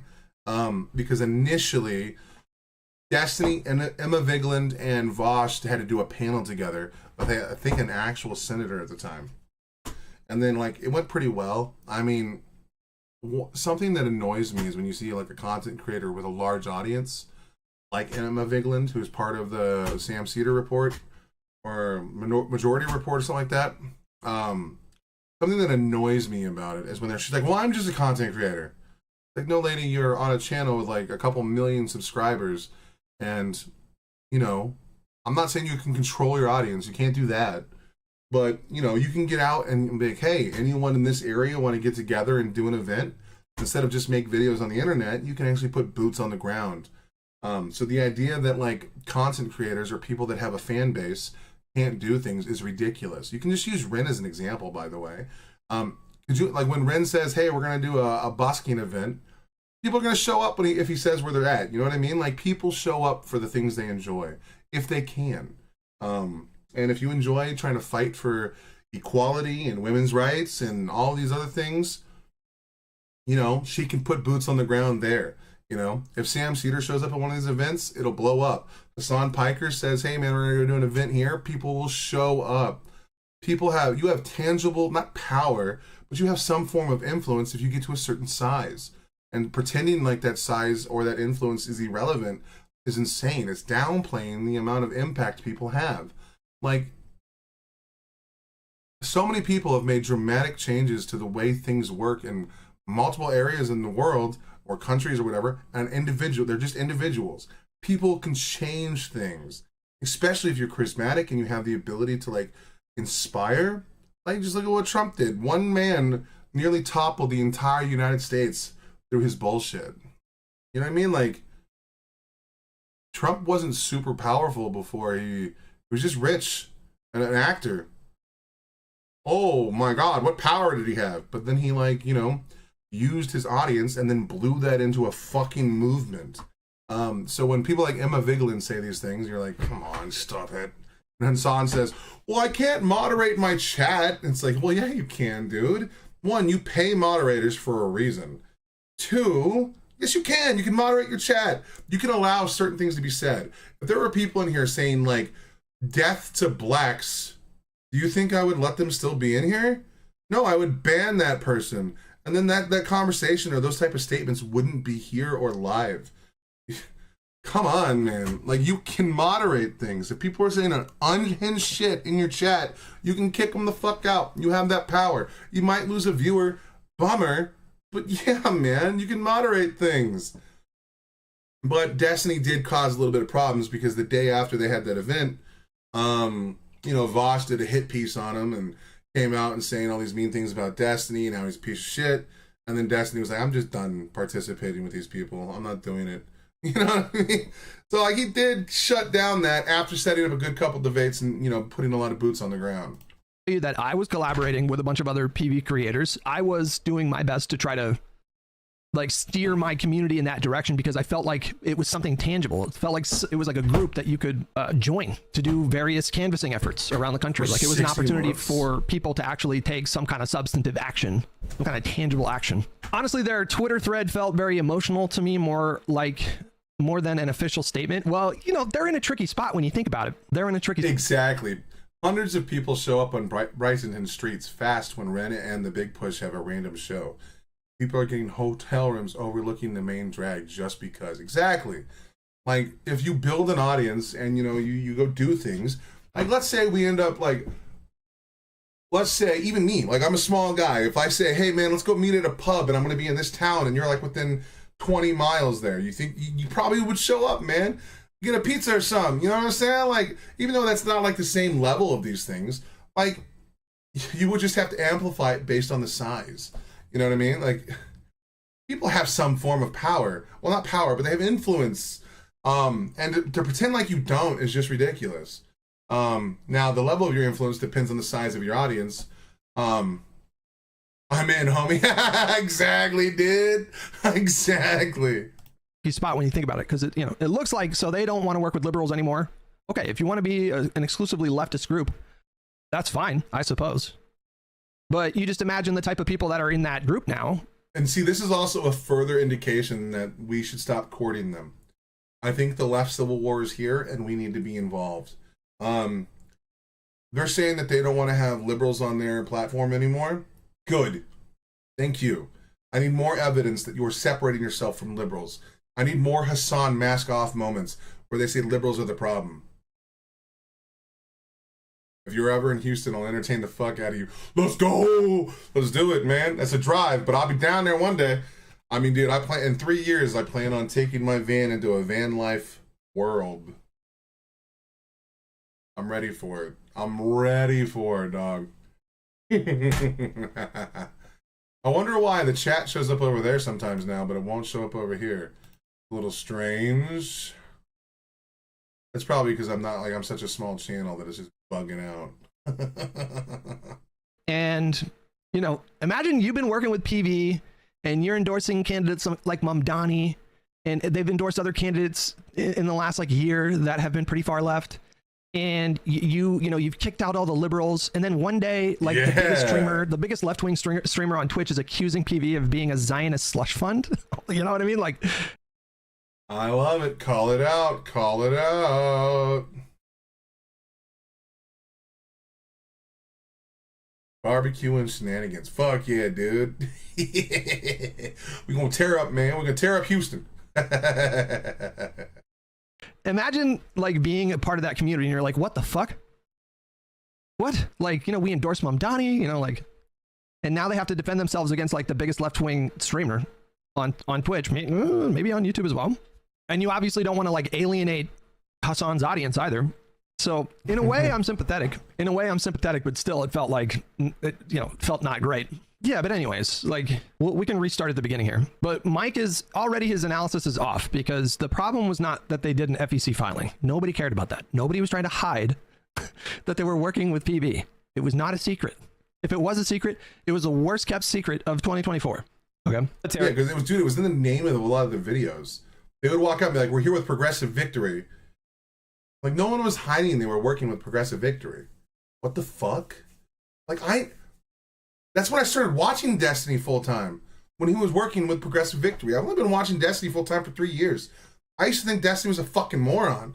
I really did. You know what I mean? Like, until his Kyle Rittenhouse thing. You got to remember, my exposure to Destiny was his debate with Sargon of Akkad. And remember, Sargon of Akkad is a far right guy. Okay, he believes some stupid, disgusting shit. But at the time, he was mask on when he joined the anti-SJW movement that was primarily filled with moderate leftists. Other than the Amazing Atheist, the Amazing Atheist is far left as fuck. And I still love him. I just can't watch his shit anymore because I disagree with a lot of what he says. And I was a cringe kid back then, man. Well, kid, I was like 20-something, whatever. Dipshit. We'll just say a cringe dipshit. I forgot what I was saying. My brain doesn't work. So my exposure to Destiny was that debate with JonTron, Sargon of Akkad, and that was crazy. And remember, I was a huge JonTron fan at the time, man. I still sing that song, his version of Firework by Katy Perry. It's awesome. Ego Raptor is the whole reason I got into making content. Full stop. The reason I started making content was because sequelitis. I wanted to do deep dives into video games and talk about sequels, and I wanted to talk about good games, bad games, good game design, all of these things. That's why I started YouTube 12 years ago. And then I got addicted to League of Legends, and everything went downhill for a while. I even have a review for Dark Souls 2 on this channel, I believe, still to this day. I have a review for the first Destiny game.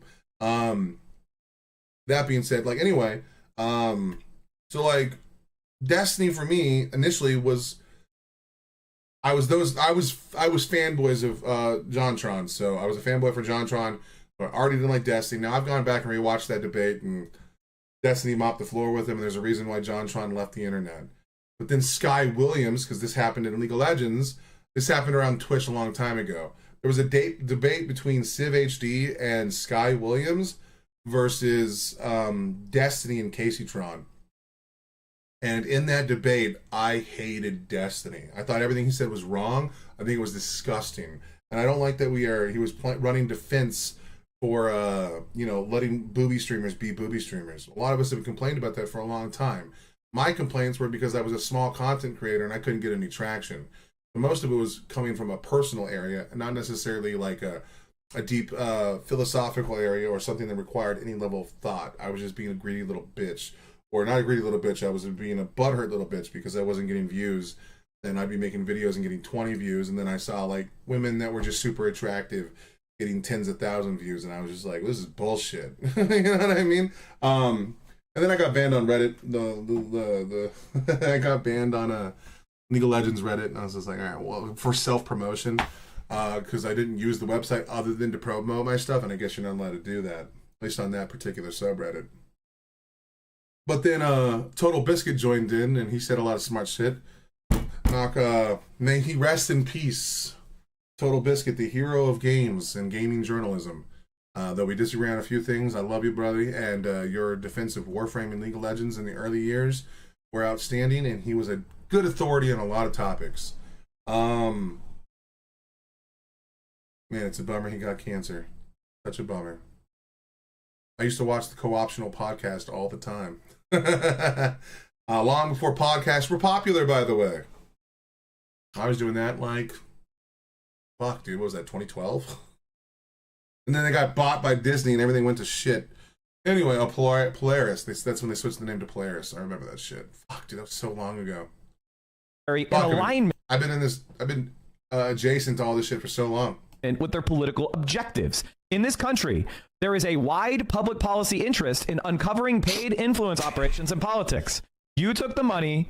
It is reported. Now, I'm not saying that somebody should leak his home address. I mean, that's an obvious dog whistle, right? Am I crazy? That feels like an obvious dog whistle, right? I'm not saying somebody should leak his phone number. I'm not saying that Hutch should have his credit card number published. Wait, hold on. I can barely see what I want to see what his chat is saying when he says that. I don't know why we're using this video here. Hold on. Now, I'm not saying that somebody should leak his home address. I'm not saying somebody should leak his phone number. Apparently, Hutch may be violating Twitch TOS. What's going on here, buddy? I'm not saying that Hutch should have his credit card number published. But if you take $2,000 from a political PAC for the purpose of advertising, where are they advertising it, Hutch? Your stream, which you did not disclose, violating. This is just like a malicious lie here. Like, I don't know what else to call this. It's not a misunderstanding. Like, he's just making a claim. He's just like making it up. Like, he's saying that I didn't disclose. Like, what are you basing that off of? By the way, like, what the fuck? Like, what are you actually basing that off of? I don't think that. React Inception. React. Unfortunately, this is how news gets around these days. It's kind of bullshit. I will never fully just go watch a fucking, what's his name's, Mike from PA. I don't want to support Mike from PA in any way. So in a way, I'm making Hutch committing content for copyright. Because I'll watch Hutch's response to it, but I'm not going to watch Mike from PA. Mike from PA is a disgusting human that I wouldn't wish violence to him. But I'll tell you what, man, if he was falling on the floor in front of me, I would laugh a lot for a long time before I picked his ass up. Still pick him up, but I would enjoy the show first. Unless it was like a fatal fall. Obviously, humanist, we gotta try and lift each other up. Even the people I can't stand deserve to be treated with respect and to be treated as humans. And humans should be, we shouldn't be advocating for ceasement of individuals, even if their ideas are dangerous and disgusting. Hey, it's Tracy. What's going on, girl? This is a misunderstanding. I don't think it's just like, oh, he got bad information. Like, I think he's just lying. Like, I think this is just, they see me, calling attention to what Hassan did a week and a half ago. And they want to retaliate. Like, Mike and all of Hassan's other Orbiter, like, acolytes, they just go into attack mode and, like, this is their way of retaliating. But the claim that I did not make any kind of disclosure is just comically wrong. It's just fabulously wrong. Federal election communications guidelines, which you did not disclose, violating federal election communications guidelines. If anything, you violated the law, Hutch. Now he's accusing me of violating the law. Oh yeah, no, I mean, I'll still laugh when a homie falls, dog. I got you there. I'm on that page, but like the length of the laugh is going to be greatly increased depending on the maliciousness that I have, or the what's the word I'm looking for? The animosity that I have for an individual. You might get a few chuckles if you're the homie, and if it's really funny, you know what? Just so people can see this, you know what I mean? Let's do this. Let's do this. I want to show the world that we're gonna do this one with the Vine real quick, just so that everyone can feel it's a little bit better. If you are ever having a day where I say something that makes you uncomfortable, yeah, I fear the day if Ren ever watches one of my videos, like, for a great amount of detail or length, because I say some off the wall shit. But I just want to show you a funny thing that if you ever get mad at me, or I say something that makes you mad, and you don't want to unsubscribe, but you want to see me get a little bit of a egg on my face, you can always watch one of the Ren videos where I make a wrong prediction, and that would be more than fine. But you could always watch this one too. Play a minute video, and it It's a recording of me at my job when I was I was living in Pomona, and I was working in Montana. All right, here he goes. So one of the buddies I was at work with was behind me, hit me in the ass with a fucking shop rag. And bro, that little white dude had like the aim of a god, dude. Tim did not fuck around at all. I was leaving. I'm like, peace out, dog. Here he goes. I was walking. It doesn't look like I was running, but that's how fast I moved. So, and then someone put a brake drum in front of this fucking door. Boom! Fatty gonna roll. Look at my head too. I go. He just like. Tim's just fixing the rim. Like, all right, I'm going He goes inside. like this. Wait, well, watch my head. But you roll good though. You roll good, though. That's been my catchphrase for a long time, bro. This video it's called Fatty Falling at Work. This thing is 10 years old. If you ever have a moment where you want to watch me biff it, it's right here, boys. All right. Law, or I don't even know if this would be considered like violating the law.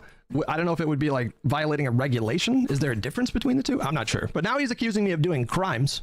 In fact, we should be filing complaints to the Federal Election Commission because you never disclosed when you were doing your advertising content. Again, just a complete fabricated lie, like not based on anything. Unless the PAC is filing false disclosures. Your life is like tires. Yes. Yep. Dude, I'm telling you, I love the show Tires for a reason.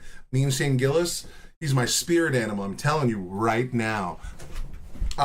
Some of the things that happen in that has literally happened. I can't tell you how often, how uncomfortable it was being surrounded by people with a bunch of guns. And as a liberal, do you know how uncomfortable it is to be in constant work environments where everyone is a redneck? Like, I love all the people I worked with. I love them all so much. But I heard a lot of fucked up shit. I remember one time, like literally a year and a half ago, I was working at Tire Discounters in Lebanon, Ohio. And a lady came in, and I shit you not, dude. I'm not making this up. This happened, okay? Word for word. She came in and she was like, hey, I need an oil change. And I'm like, oh, that's okay, ma'am. Let me go out and get your odometer. Let me go get the year, make, and model and write down your license plate. My fat ass waddled out there. I got all the information, came back in. I was like, okay, ma'am. So what type of oil change are you getting today? Your type of vehicle does not require full synthetic, so we can actually pick between semi-synthetic, regular oil, or full synthetic. These are the prices for these, and these are what they do. All that stuff, okay? And then I gave her a recommendation based off of the age of her vehicle because of the amount of mileage she had. But I didn't, I don't force anybody. I'm a liberal selling oil in Texas. Yeah, you get it, dude. You get it. But then, we wrote up the whole ticket. And I'm like, ma'am, go ahead and sit yourself over there. We have free waters that you can drink. The TV remote is over there. Make yourself comfortable. This woman looked me dead in the face and said, just a tiny little old white woman, dude. Like, I'm talking like maybe 60s, dude. And then she said, okay, just make sure none of the N-words work on my car. I didn't know what to say. Like, obviously I'm a business. I can't turn away her business for her being disgusting. But like, that, what? Like, do you, like, yo, what? Why do you feel comfortable dropping, like, dude, and it had the ER, dude. It had the R, dude. It wasn't just like, the rap verse. Like, I was like, oh my God. It was then and there that I knew Donald Trump was going to, win the election. I was like, fuck, dude. This is a swing state and these people are getting crazy. We're fucked. And then I saw it on the map in real time and I was like, yep, knew it, called it. Yay. Tracy, you need to always stay positive. I'm never well though, but I'm always just trying to keep on keep on living. Hope you are well. Well, we need to change that. Damn it, this video is taking way too long to get through. And I'm sorry, Hutch, I'm gonna be honest, I've never finished a Hutch video. I don't know why I started this. I just really hate Mike from PA. To be clear, I just want to say, to be clear, Doing that is a crime. Encouraging people to file false FEC complaints is a crime, just to be clear. And this is another clear-cut, clear as day, blatant violation of Twitch's own TOS. Using your audience in an attempt to do, again, like a more like a coordinated harassment campaign. But now on top of that, encouraging his audience to go to like the FEC and file some kind of complaint against me. Like, I don't understand why these guys cannot just be normal human beings. Like, is it that fucking hard? You know, we can have all the disagreements in the world about ideology or policy or campaigns and candidates, strategy. We can disagree about all of those things, and it doesn't need to escalate to like calling the fucking government and trying to involve the government. Like, what is with this particular crowd and like filing CPS complaints, filing FEC complaints, like involving the government? Because they're radical fucking online freaks that don't actually put boots on the ground to go do any of their stuff. A lot of the people on the far left, or these people that are insane like this, all they do is farm for outrage and purity test. You will never be on their side all the way. You're on their side up until they find a way to make you not. They cannibalize each other. Like, and they don't give a shit about political power. They don't care about winning elections. All they care about is getting on the internet and fucking complaining. All they do. Are you here till 3 again? I don't know if I'll be here that long. If I do less videos, like, the reason why I want to try and do bigger videos so that I spend less time having to edit afterwards, because it's taking me a lot of time to try and get these things out afterwards. And, you know, I understand why the bigger content creators can do this shit all the time, like Destiny, Hassan, Bosch, Hutch. I'm pretty sure all of these people have editors. I don't have that. So once I'm done streaming for 6 hours, then I have to spend 5 hours cutting and cropping. It might be a little too much. I'm trying to lower the amount of videos I do on stream, or do longer videos, and then do a little less music, because the music ones, I have to, not only do I have to cut, crop, make the thumbnail and all that, which I'm not complaining. My job is super easy. It just takes some time. Cause like, I'm not sweating, like, you know what I mean? Like, I don't go, when I get done with my work day, I'm not in pain when I get home. You know what I mean? Like, I just walk out that door. You know what I mean? Like, it's good. So, I mean, the complaints that I have are first world problems. Let me put that out there. But a majority of the content creators, after they do like a 6 or 9 hour stream, someone else is doing all the actual hard work. They just show up. The editing process now, and I'm not even like editing my videos yet. I'm gonna go make like proper, like intros and stuff. So when I do the videos, they looks a little bit, looks a little more articulate and just not directly ripped from the stream. But I just need a little, I need to grow a little better at doing all this, because before I would just turn on stream and play League of Legends all day. You know what I mean? Like, now I'm actually trying to do this stuff. And one of the bigger problems that I have is when I do music, a lot of it's copyright strikes. So the stream just ends, and then it gets completely removed from the internet until I go in and do the copyright strike and I try to do stuff. But like, for some reason, one of the ads yesterday, the visual got me in a lot of trouble. And then like the video can't go back up until it clears. So even like me trying to be a good guy and watching the ads so people get paid is actually negatively impacting my channel. I'm going to continue to do it, but now when an ad is playing, I'm going to click away so that, these guys still get paid, but my content doesn't get fucking nuked in the process. So when you're trying to be a good guy, sometimes you just get dicked down. But, sometimes getting a little loving ain't a bad thing. Like, why does it have to escalate to this degree? It is so unnecessary. You can attack my arguments or my appearance, I'm gonna install ad block. My beliefs, no, I never my do analysis. That. I don't knock people that do. Your time is valuable, right? I don't expect you guys to watch the ads on my content. Gotta go and sort my little boy out for a bath. Was good to catch on you live, William. Catch you later. Love you, Tracy. Be safe. We gotta chat again. I have my phone. I gotta get my phone working again. And be safe, my darling. Be safe. That's all fine. That's a part of the game. We cover politics on social media. People come to us, for our opinions, and then we listen to other people's opinions and have conversations about those opinions, and we disagree on a lot of stuff. All of that is fine. Why are we trying to mobilize our audiences to go to the government? Like, what the fuck are we doing? It didn't always work like. Well, I mean, that has to be expected, Hutch. Come on, these are the people that believe that everything should go to the government. You know what I mean? They believe the government should control work, they control every aspect of your life. Like, these are the people that do that shit. Of course, when they want to get someone to much love. Hell yeah, Tracy, be safe, darling. You beautiful angel. But, like, of course they're going to want the government to step in. That's like their whole shtick. They want the government to control everything. And they want to be the ones in the government to control everything. They're just authoritarians with extra steps. Oops, clicked the wrong thing. Like this. This wasn't always normal, okay? You know, we don't need to involve the government. I don't know why we're doing this. So, I don't know. I reported the VOD similarly like I reported Hasan's VOD. We'll see if anything happens. It won't. All right, Denim's had a take on. It won't. It never does. It can't. Fuck. I don't like either of the people on the screen right now.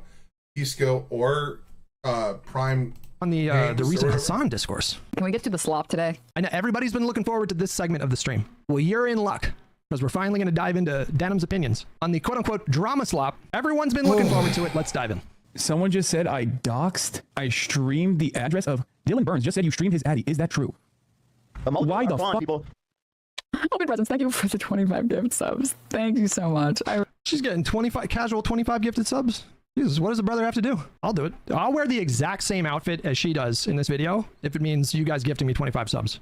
I'll do it. I'm sorry, dude. You look too much like Joe Rogan right now. I couldn't see you getting anything like that. You know, I don't know why you're doing the bald thing, bro. You was a sexy motherfucker before. This one, you just look like you're mad all the time. I'm sorry, Hutch. I can't say anything. I'm going bald, and I am 4 times your size and girth. I'm a girthy girl. I'll fucking do it. I don't care. I've always wanted to wear women's clothing. There's something appealing about that. I kind of get it. Like, I kind of get it, you know? Get it, dog. Do you think I know who the fuck Dylan Burns is? In fact, I do. He clearly knows who Dylan Burns is. He's reported on Dylan Burns before. I've always wanted a small statue. Ooh. I don't think that you know Dylan Burns. I know that you know Dylan Burns. Yep. Like, everybody in the space, apparently everybody except Hasan's own audience, knows that Hasan knew and knows who Dylan Burns is. Or what? He knew enough about Dylan Burns to guess that Dylan was like some like super neoliberal. What did he say earlier in the stream today? Isn't that super neoliberal guy or something? Like, I don't know what he said, but that was like 5 years ago. So also, respect to Dylan Burns. Like, anyone who's going to try and trash Dylan Burns is literally in Ukraine right now. He goes to Ukraine all the time. He's on the ground reporting the events that are happening in Ukraine in real time. Dylan Burns is probably the most journalistic person out of all the people Hasan will talk about. Like, that motherfucker literally puts his life on the line to get the news out about what's happening on the ground floor of Ukraine. Dylan Burns, I don't really like watching his content, but I give him a lot of respect for what he does. His content's a little rough for me because, like myself, or even to some degree Hutch, a lot of people have, oh yeah, where justice is blind? Fuck yeah. Yeah. And justice should be blind. All that matters are the facts. But Dylan Burns has a hard time articulating what he's saying. And this is going to sound bad on my part, and I apologize. But if content creators have a hard time using their words, or they have like poor communication with their audience, or that's not their correct term. Look at me fucking this up already. When you aren't properly able to articulate the feelings that you're having, and you use like a lot of filler content or words, it's harder to watch, you know what I mean? And like, they just don't have the voice. I don't know. Maybe it's that a certain level of riz is required for me to interject, like, you know, enjoy your content as much as I do. And like, I don't know if you know this, but when Destiny wants to get up on that mic and riz it up, he can sound good. Like, he does have, I need to find out what type of recording equipment he's using to make his voice do what it does sometimes. Normally Destiny sounds like a little punk bitch, but every once in a while he can get in there, and then it's got this level of rasp to it, and it just reminds me of like old talk radio.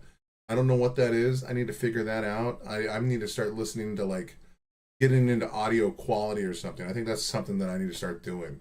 Because like a well-spoken message to me is giving music to the ears. I don't know what it is, man. Maybe my brain is broken.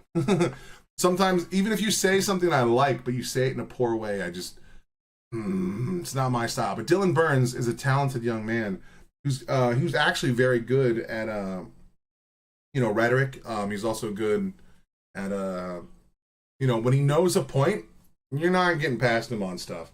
Typically though, I think he likes to moderate debates when he's doing them. But yeah. Oh my god, some reactors are so amazing with their descriptions of music. I don't mean the ones who like are really good at breaking stuff down, just the ones who really appreciate music. Exactly. Someone who can articulate things in a way that is just, it's hard to explain, man. It's that level of articulation just adds so much more bravado to a thing. And the reason I got into that is because Ego Raptor, again, his Sequelitis episodes were so well done. Matter of fact, maybe one of these days we'll watch some of them on the stream, and I'll show like why I started getting into content to begin with. That's you, well spoken and great voice.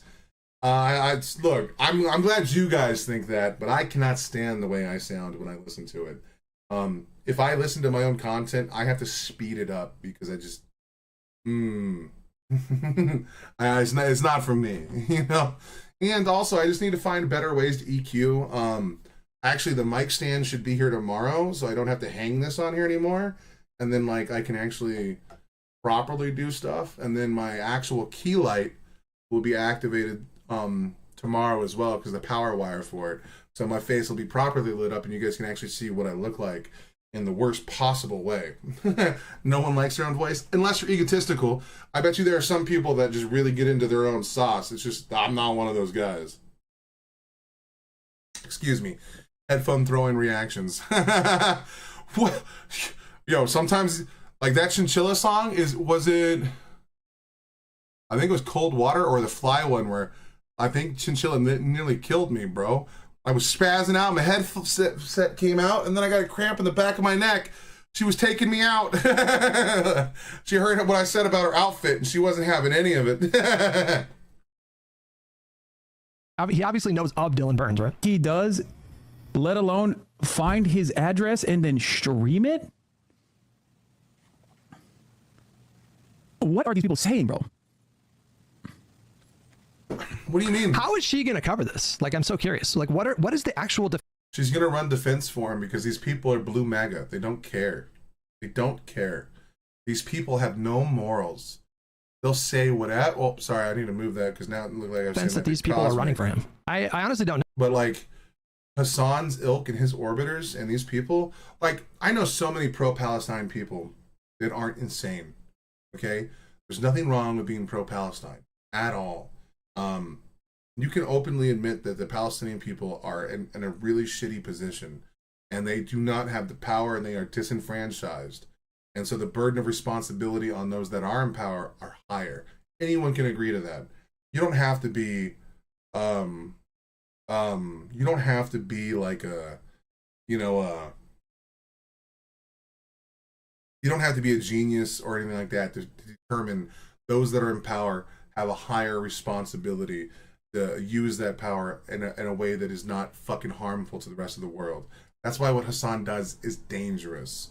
Because Hassan is kind of like, he's the biggest content creator now, especially because Asmongold is taking a break. I didn't even know that. But now Hassan is back on top. There's no one to compete with him anymore.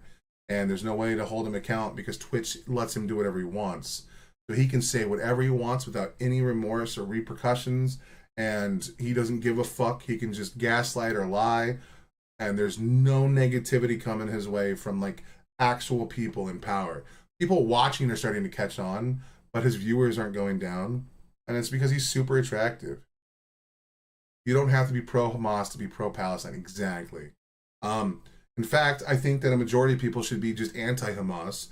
Because if your if your criticisms of Israel are they're not following, you know, fuck, I just said it earlier. I said the actual term, but I can't remember.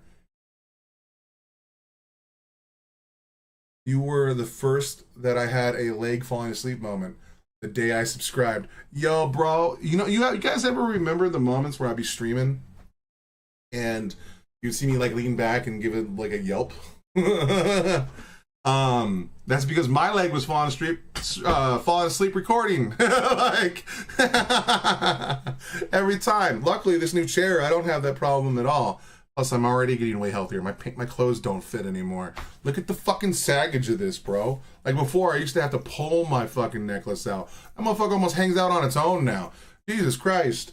I forgot what I was saying about Hassan, but I'm pretty sure it'll come back around. And actually, I still have to make a positive video on Hassan, actually. I do, because that video that I said, if this video got enough likes, I'd make a positive video on Hassan. Challenge accepted. I ran my mouth and now I must pay the price. Ooh, that's going to be a rough one. But you know what? If I can't do it, that means I'm too dug in and maybe I need to reevaluate some things. Because Hassan can do things correctly as well.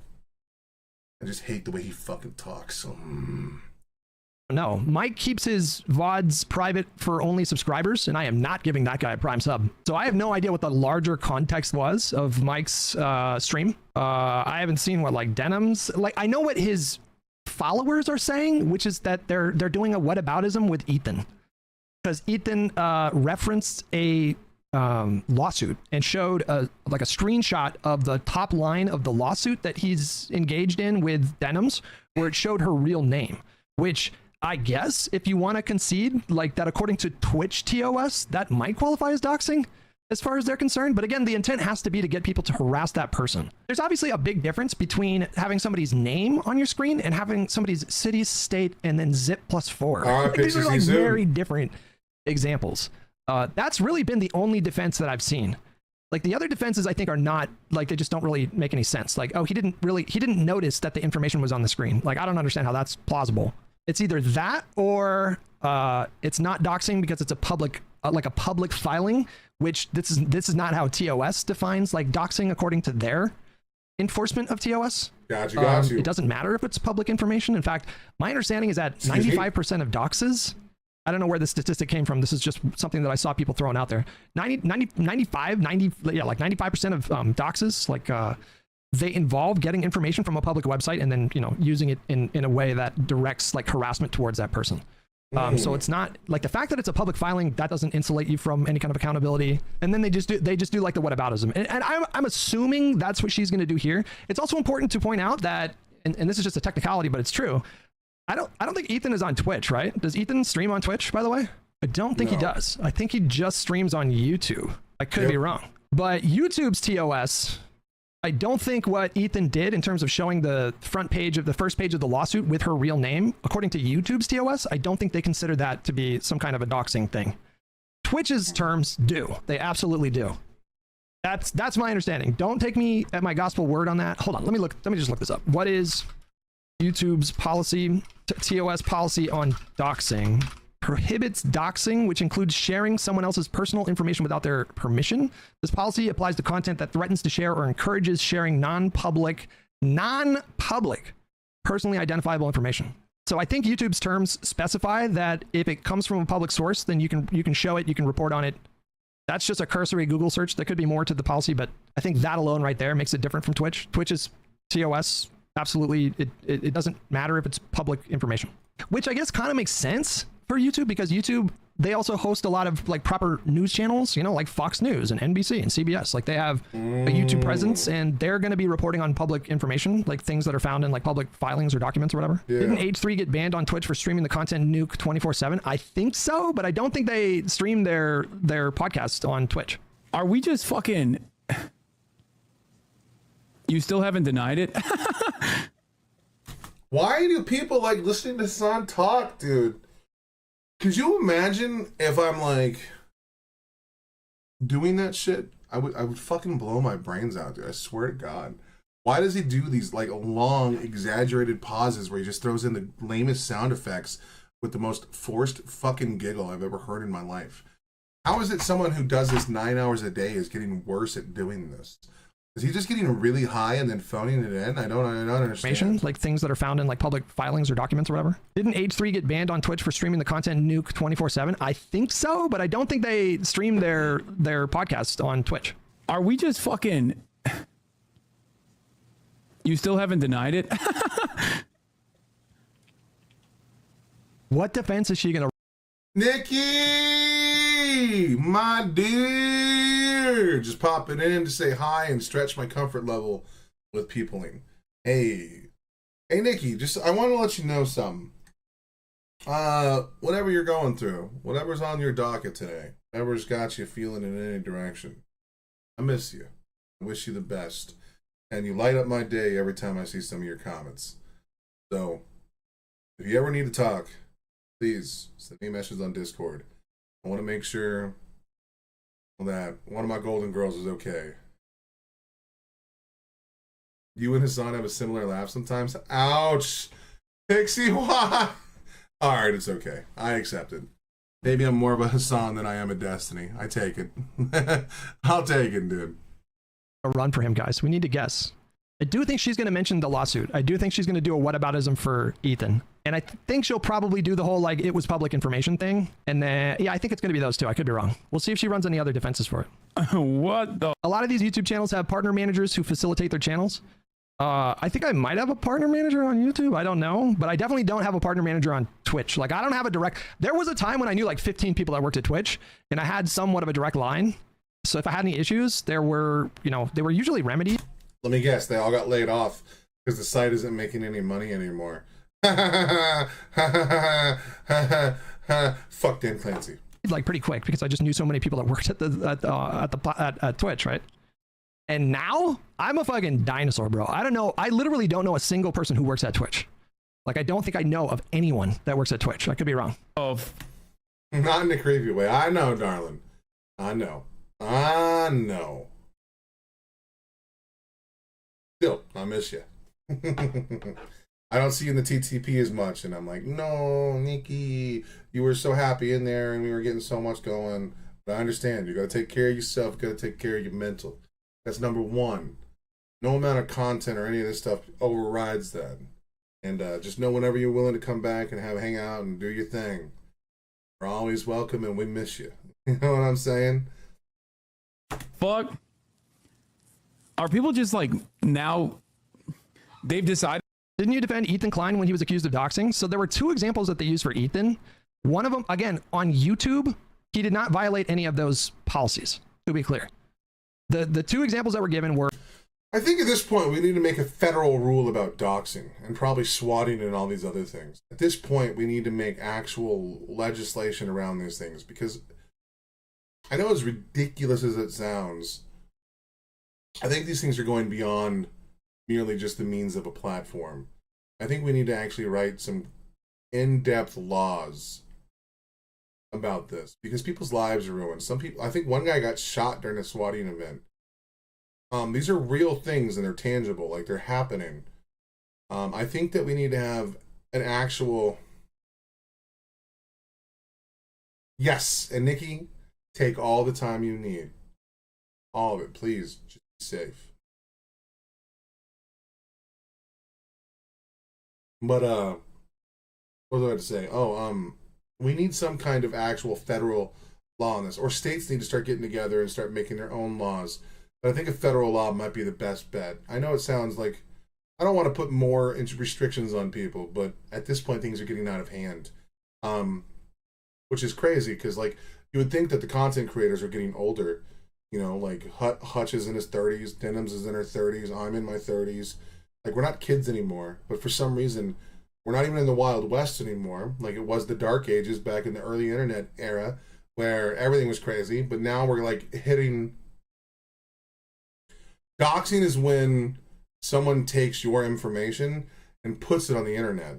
And that's usually what people use to then swat or something like, or send pizzas or something to your door. Or even worse, actually show up to your door and harass you. Doxing is when you either receive public information and you publicize it with harmful intent to send people towards somebody. Now, some websites require it to be, it's all information that's used in harmful intent, whether it's public or private. And YouTube, it's private information. So here, people on YouTube have a lower bar of entry into what's happening. So, for example, someone could ascertain my IP address and then find out where I live based off of that, and then publish the information publicly if they don't like the things I say. And then I could get harassed in real time. This happens a lot.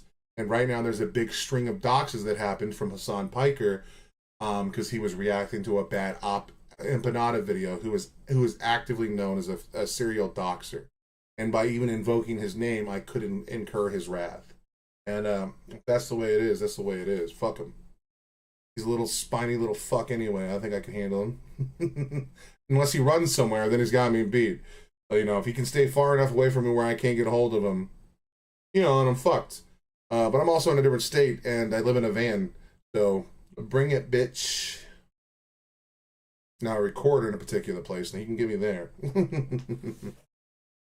For the lawsuit, we've already mentioned that with Denims. And then he pulled up someone on Instagram, I think it was, what happened was, Hila had posted a tattoo of a Star of David that she got. And then someone in her Instagram comments wrote something like, "You belong in hell," or like some crazy unhinged response. Yeah. And then I think Ethan clicked on the guy's Instagram profile while they were streaming. And then I don't really know the rest of that story. And I would even be willing to grant that that's not something that I would do. And I just don't think that that's a good idea. And I don't support that kind of behavior. I'll just grant that. But at the time, I think like during the stream, I was questioning like, what is doxing? What are we calling doxing? Like for me, when I think of doxing, it always involves like an address. I know the term is much more broad than that. But like whenever I heard about doxing, like every single context that I remember some story about doxing that came up always involved somebody's address. And so the fact that her name was on the front page of the lawsuit, that was not a very compelling argument to me that he was doing like this target. Nikki, don't. I had, look, I don't want to air relationship stuff off. I'm not going to go into too much details. Hell, even last night, me and Kia had a moment, you know what I mean? I have to remember that a majority of people, especially renegades, were not active on the internet in the ways that I was. Like, I've been a part of the culture war shit for so long. Like, it started in 2009 for me during Atheism Plus. I need to constantly keep that in mind because the things I talk about are kind of based around all of this stuff. Because you can see Atheism Plus and the PC culture that was around that bled into Gamergate, and then from Gamergate it bled into the SJWs, and then from there it bled into the initial BLM movement where people were trying to like get people fired in college campuses for talking about IQs in a class about that.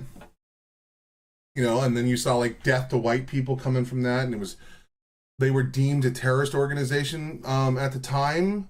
I don't think by an actual government, but like a lot of college campuses were deeming them that. They were showing up to colleges and doing a lot of really fucked up shit. And then the woke movement started. Like, there's a long list of things that happened in the culture war. And it's crazy because like I feel like I never switched sides. I've been the same guy. I don't like identity politics. I don't care what side of that conversation you're on. I've been against minimist, MGTOW. I've been against feminist, all these things. Anyone who like only uses one side of the gender paradigm to like push for a particular thing, I'm probably not going to be your homie on that. You know what I mean? I can admit that women have severe problems. Like they had to go through years of like poor social conditioning to make them feel like they were inferior to men. You could take it from the religion that they're a part of. Like Christianity is very unkind to women, much like Islam is, or all these other various religions around the world. Our culture had such a negative respect towards women. Women weren't allowed in the workplace. Like, there was just so much shit that happened for women that, like, yes, anyone can say that, like, we need to fight for women's rights in these areas. But then, like, when Christina Hoff Sommers comes out 20 years ago or 15 years ago, talking about how boys are being left behind in school and their grades are dropping dramatically, and people, like, feminists attacked her religiously. Because, like, they would take it as this, like, well, if you're taking away from our movement, then you're clearly, like, you know, I'm just a learning G's in slang W in the chat. Base brain rot. Yeah, dude, Gen Z stuff is fucking wild, man. And that's why, like, I was hopeful for Dean Withers, you know what I mean? And it didn't come to, like, it didn't birth what I was hoping it would. It was a fucking bummer, man. You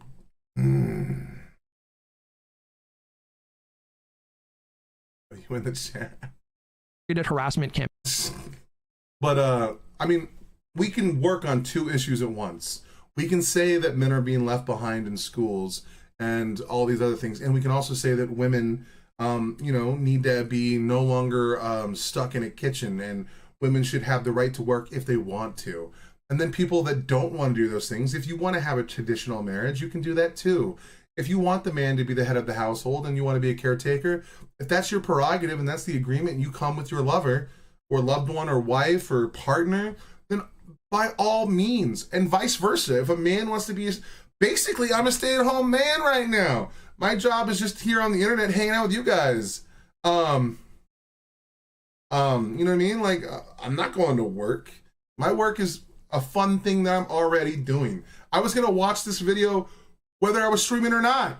Now the difference is now I have to finish the video. You know, but I get to hang out with the peeps that are the renegades that are hanging out with me while I do a thing that I already love to do. Now I'm talking a lot more than I would have. I would have just said, this is fucking this, and you know what I mean? But like, it's okay. Like, I'm not working. This is a fun time. Be safe, Pixie. I'll see you soon. Even though you're staying here, but I mean, I'll see your responses soon. There we go. Look at that. But you can work on two issues at one time. Like, it's not a bad thing. Like, if you're working on men's rights, you don't have to say I'm a minimalist. You can just say, hey, these are issues that men are suffering from. Excuse me, I apologize. Let's find a way to, like, mitigate some of these issues. And then vice versa. Like, if a woman has issues, like, you know, women are being treated poorly in a certain field, like STEM fields and stuff like that, we should find a way to make these things more acceptable. We should have a better representative democracy. I can't wait till the day that America finally elects its first female president. And as long as she has good policies, and if I was in America, I would fucking vote for her. I'm not going to vote for her because she is a woman, but, like, I swear to God, the day that a woman gets in office, I cannot wait to watch the heads of all of these dipshits explode. And I hope to God she does the best fucking job that any president has ever done. Because then you could just shove it in the face of every fucking misogynist on earth for the rest of fucking time. I hope that when she gets in, she brings world peace. That would be fucking gangster. So I'd never have to hear another stupid fucking argument about how if you have ovaries, you shouldn't lead. I can't stand that shit. But, like, picking a side on the political, the gender spectrum to be an advocate for solely is ridiculous. We're human. And especially in an age now where gender is becoming something that's less defined and people can now opt in and out of genders. Like, we should be able to just talk about all problems, human issues, but you can't. You can't. People take sides on stupid things. They draw lines.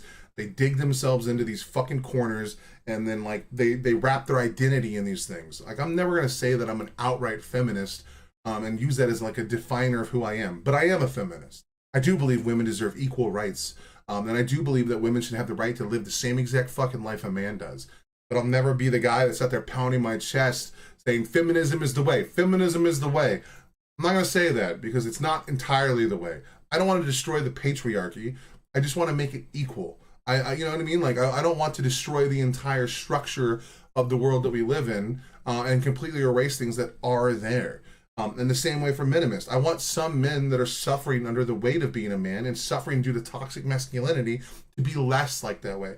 I want men to be taught that it's okay to have emotions and to express themselves. And it's not fucking lame or gay to have those moments. You should have more emotions that flow through your body than just fucking anger. And you should have hobbies outside of getting drunk after work and watching Fox News. There's nothing wrong with talking about the scope of all of these things and how that we as humans can, like, mitigate, like, the terrible things that happen when we fall into, like, these particular paradigms where we just separate everything into, like, these insular things when we should just have human movements. Now, I understand that on individual level, it's easier to pick one thing and fight for that, and that's okay. But that means that one person fighting for feminism or a female issue shouldn't be at war with the men's rights guy that's fighting on a singular issue, such as like issues around divorce and stuff like that, or the male suicide rate.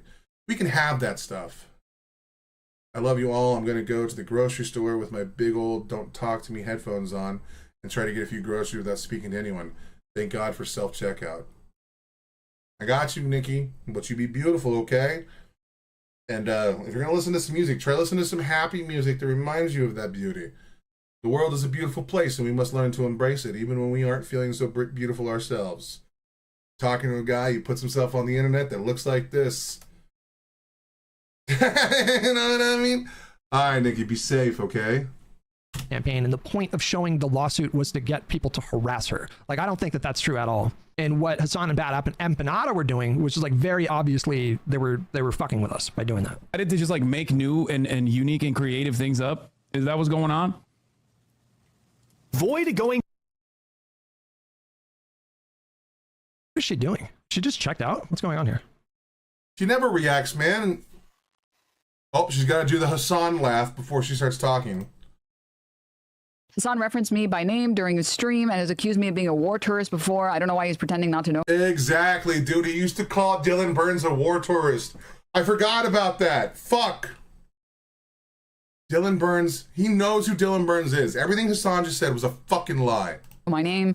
He showed my 9-digit zip code, not 5-digit on stream, which showed the street that I live on. Full document has my entire home address. Which, yeah. Dude, come on. What do you mean? Wait, what? Is it like, I feel like I'm going insane with the sheer number of people that are pretending like referencing a document is doxing, but Ethan Klein, by no means. Okay, there it is. So there's the whataboutism about Ethan Klein. So there's that. Ever would be doxing because that was a public document.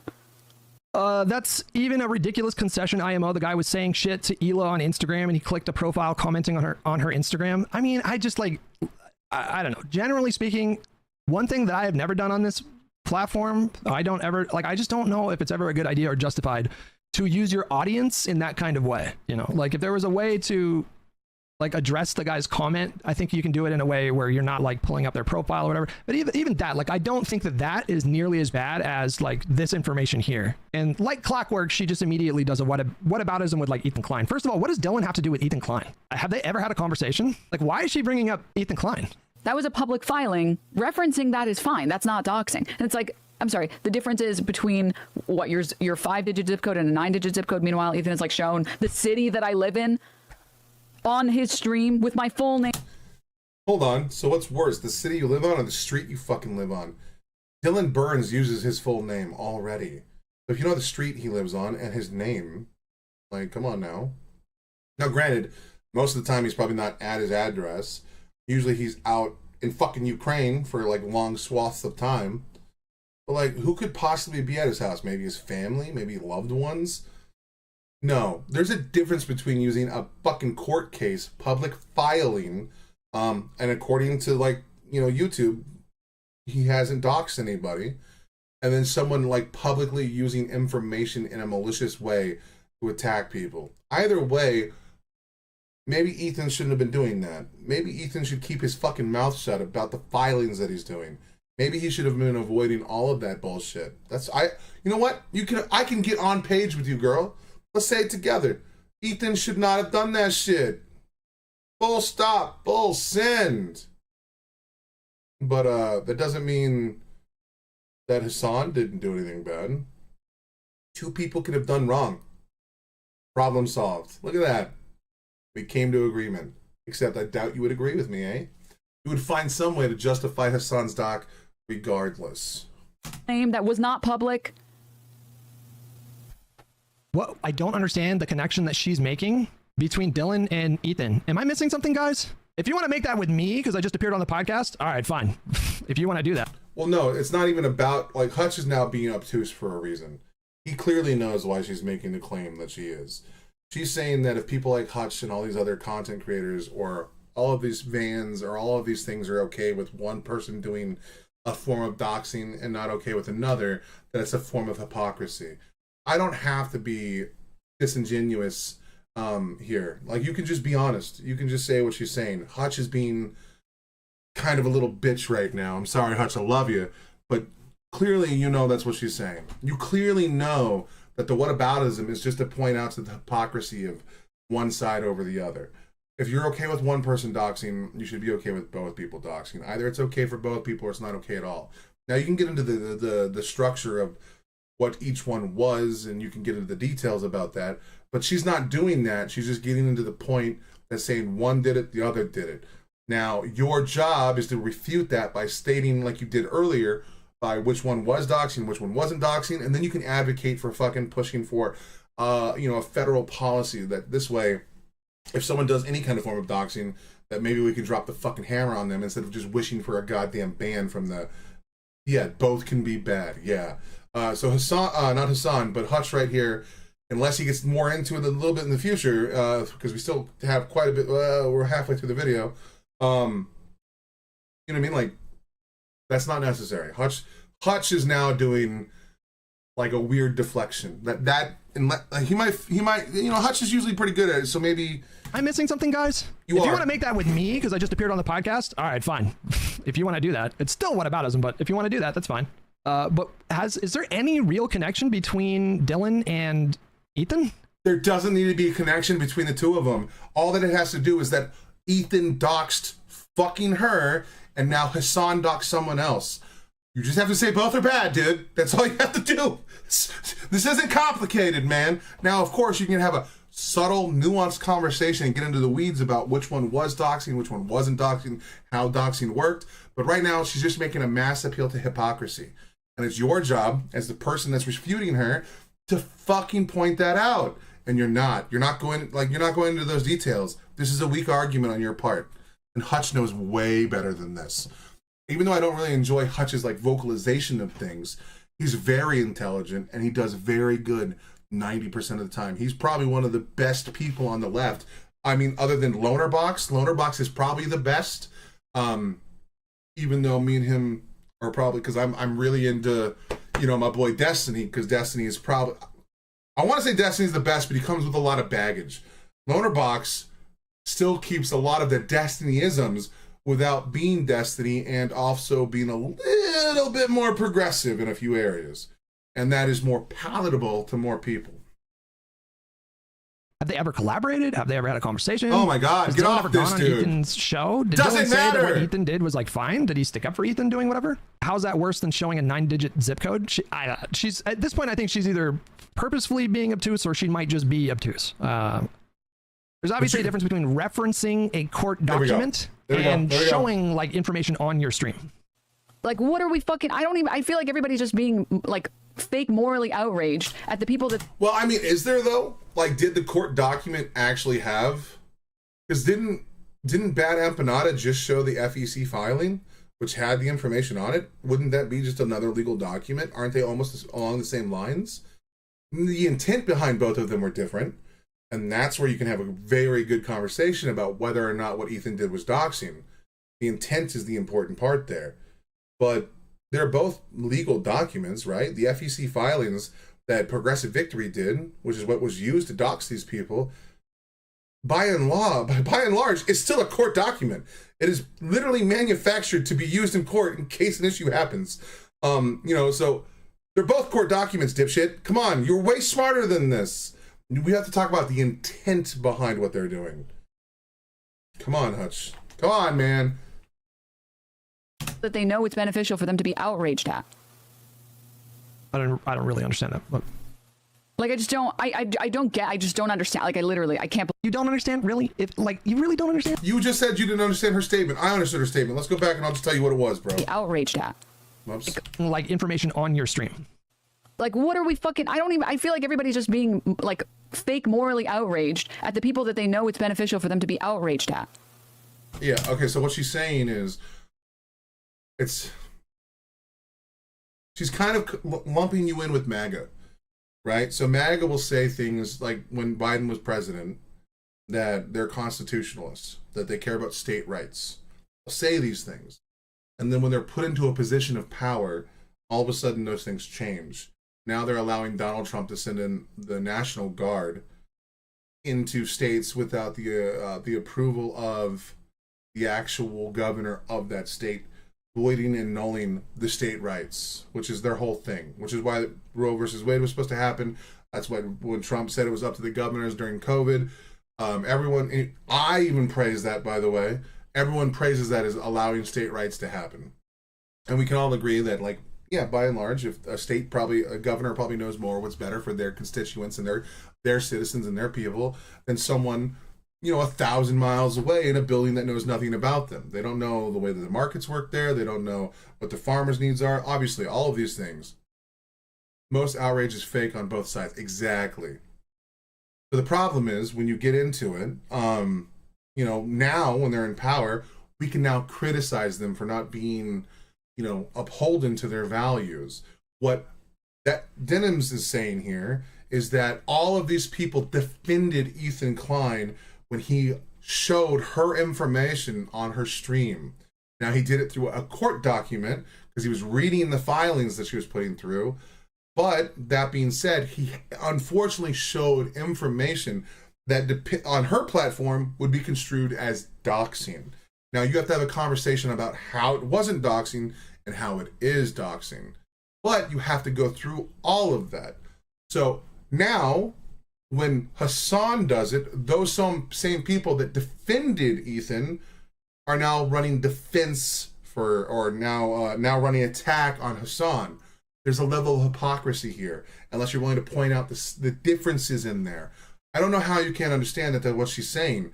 Yes, there is now a benefit to have this outrage in this particular area when they weren't outraged about it before. It is coming and going based off of who it's about. And that's not how it can work. It has to be the same across the board. And then you have to get into the nuances as to whether it is doxing or whether it's not doxing. And then you have to have the conversation around that. But I don't know why Hutch is being obtuse here while claiming that she's being obtuse. It could be because he's personally involved in this and his information got leaked as well. I don't know. But my boy Hutch is kind of dropping the ball with this one portion of this. But I mean, no one's ever firing on all 10 cylinders unless they're fucking Ren. You know what I mean? I don't really understand that. But like, I just don't. I don't get. I just don't understand. Like, I can't. You don't understand, really? You really don't understand? If Ethan pulled up her city, state, and zip +4, you don't think she would have had a reaction to that? You don't think she would have lost her mind? You don't think she would have done her own videos and done her own streams? Like, she would have farmed her own clips, like talking about this issue. If he would have, she would have, right? Just as you are, but you would probably be defending that, is what she's saying. Now, I'm not saying you would defend that. She's saying that people were, and that her information already got publicly blasted. Pulled up that particular information and put it on his screen, and then just like left it on the screen. Like, he didn't even have to do that. I don't think the zip +4, I could be wrong, but I don't think that was in the FEC filing that BE was showing on his screen. I'm pretty sure. BE did that stuff on his Twitter account. Hassan went above and beyond. Like, he went to Bad Empanada's Twitter and then brought up those tweets where he dived more into the specific information. But again, I don't know what any of this has to do with Ethan and how that relates to Dylan. What are we even Oh my god. It's not okay. Talking about here? Believe the shit that I'm seeing. Like, I really genuinely cannot believe the sheer number of people engaging in like Hutch behavior, where Hutch, like, Hutch has shared so much of this personal information himself. He shared his full name. He shared his like wife's name. He's done a fucking house tour showing a bunch of fucking easily identifiable shit. I've done a what? What are we talking about? I never said the problem for me was people knew my full name. My fucking Twitter name is my last name. Obviously, that's not the issue for me. A house tour? What? What is she talking about? There might have been... We have a friend named Oreo who does photography, and I think he came over and I was like showing off new merch. It was like a Hutch 2024 merch. Maybe they did a picture like on my front door. But it's funny how does she know that, first of all? Did her audience like dive into my fucking Instagram? Hold on, let me see if I can find what she's talking about. You would have had to have gone back to like 2018 or 17 to find that. Hold on, I mean, do some scrolling here. She said a house tour? Is that what she said? Hold on. Hutch has shared so much of this personal information himself. He shared his full name. He shared his like wife's name. He's done a fucking house tour showing a bunch of fucking easily identifiable shit. Okay, even if that's true, he's allowed to like share his information. And if if people show up at his door because of like his callousness on what he's displaying, like, you know what I mean? Like, if people showed up at his door because of the stupid shit he put on the internet, that's not the same thing as doxing. Now she's being fucking obtuse. This has nothing to do with the claim that's being made. Excuse me? Okay. Yes, it's identifiable if you like have.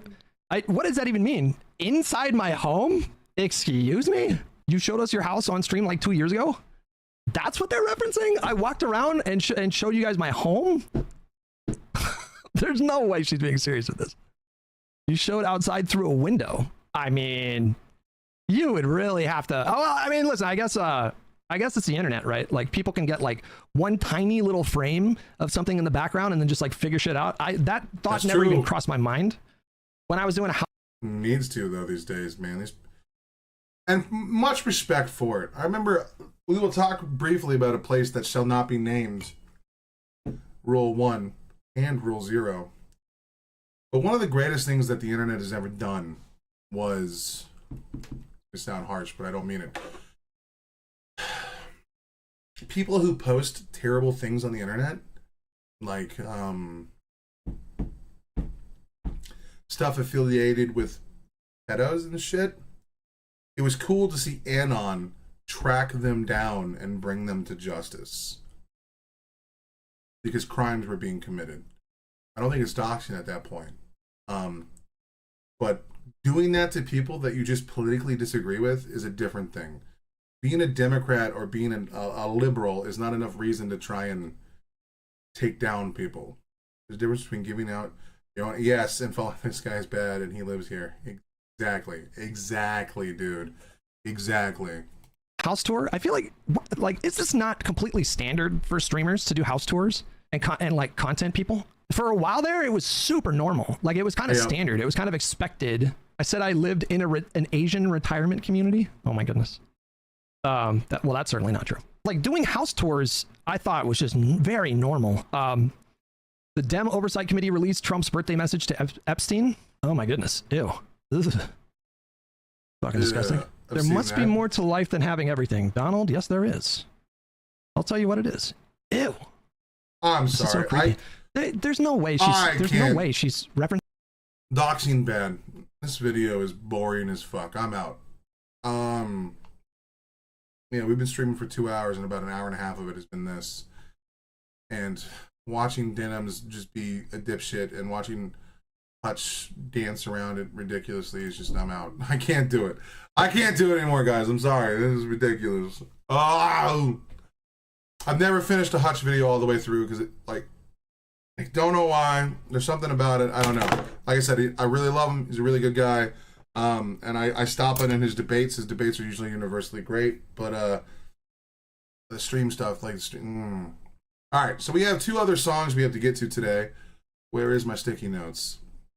This one, this one is the last one of the poll. We're going to be watching Ren Down on the Beat featuring Victus, the official lyrical video. And then we also have the Skinner Brothers, Mark of the Beast featuring Henshaw. And then we got to start building up some better lists, because then I also eventually have to one day get into voice play. Again, a lot of people subscribe to that. The young lady, I don't remember her name, that did the Eminem cover. I need to do more of hers. I need to get more into Electric Callboy. I also want to dive into the ladies that were on the Back from 76. And we need to do more Sleep Token. It's going to be a long process, and we're going to get it all started. All right, let's switch over to the actual screen here. We have 8 new messages.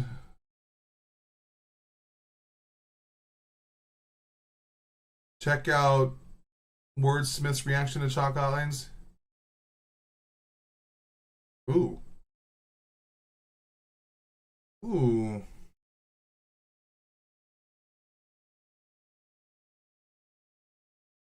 Yes, I also have to get into Prof. I remember that one.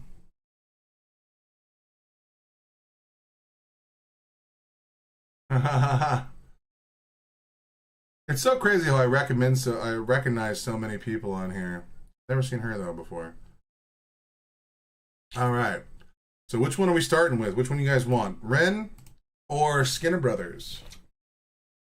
How we doing this, man? We just picking which one comes first, but we doing them both.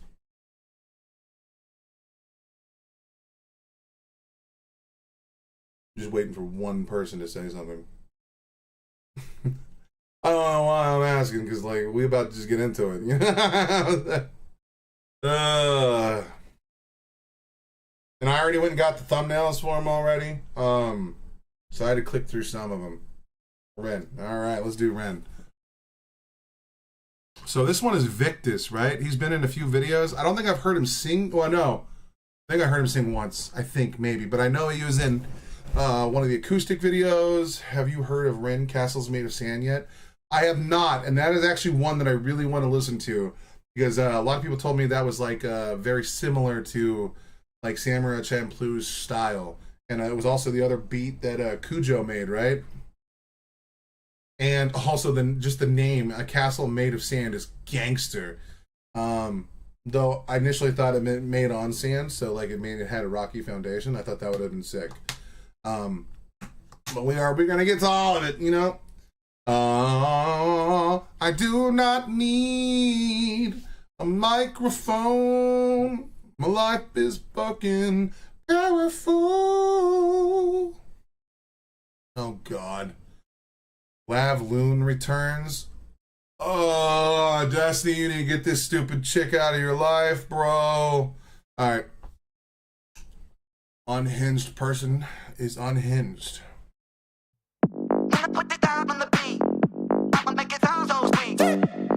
Oh, wait, hold on. Let's do this proper.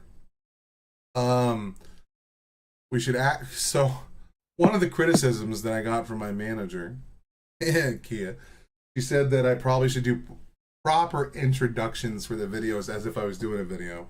So this might come off a little cringe, but we're gonna do it as if we're doing a video. This one is a bop, funny as fuck. All right, so let's see if we can do this correctly, so we can, you know, this way those that don't tune into the stream, the people that can just catch the videos, don't feel like they're just getting, you know, snippets, and they're not just they're getting the reruns. You know what I mean? Anyway, so let's do this proper.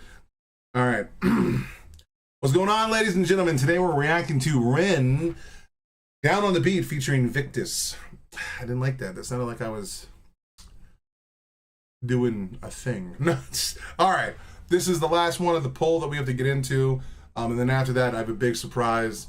We're going to watch the entire Live at the Dead Wax. I was trying to get through the songs that were there so that I can get this one done. This is the last one that I think haven't heard of that whole thing, according to the manager. We're gonna call her. So we're gonna get this one done. We're gonna get through this, and then after that, one of the next Ren videos, besides the chapters, is gonna be the entire concert. And let's see if I can turn that into like a 5-hour video. Put it down on the beat. I'ma make it sound so sweet. When you hit the stand of the gun, that's a cue to run.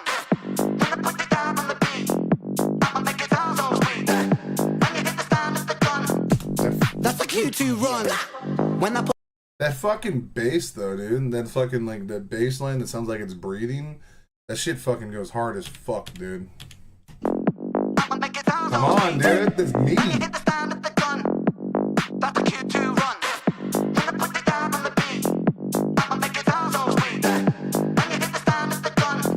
You can also tell that he's using like a type of a modulator on his voice, or not necessarily a modulator. He might just be using like an EQ to like give it kind of like a radio-esque vibe, but not too hard into it.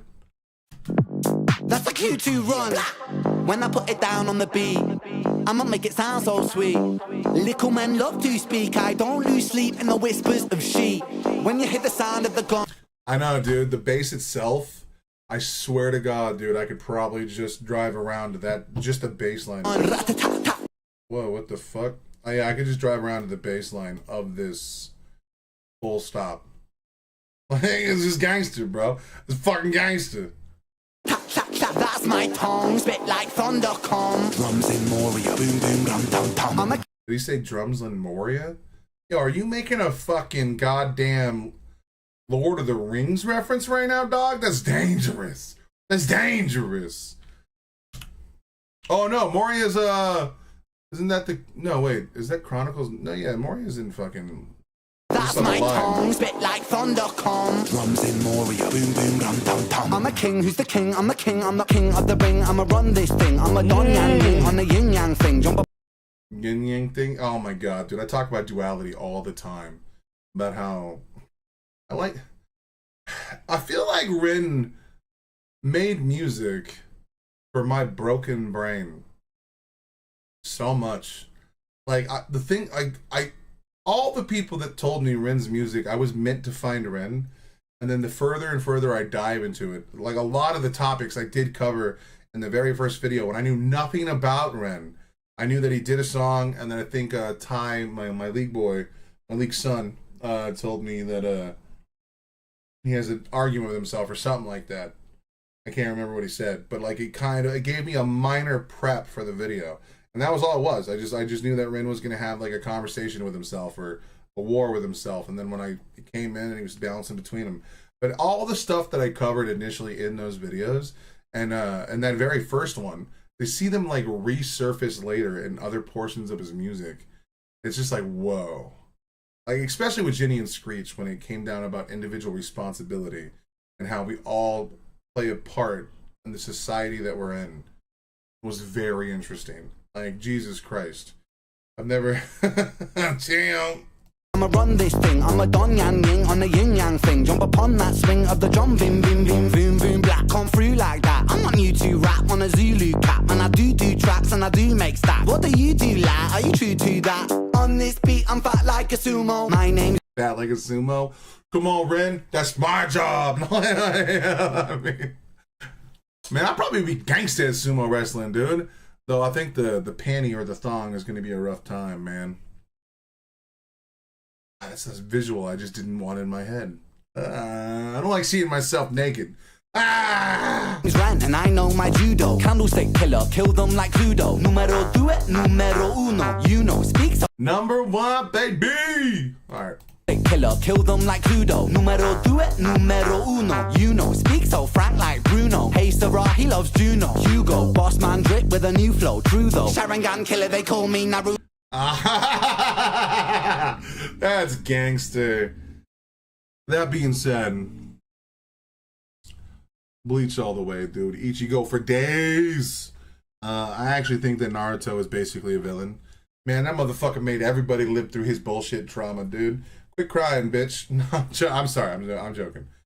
Naruto's cool, all right? I just, no, who am I kidding? I didn't like Naruto at all, but I know the reference. I did like Bleach though. Me and Bleach went hard as fuck.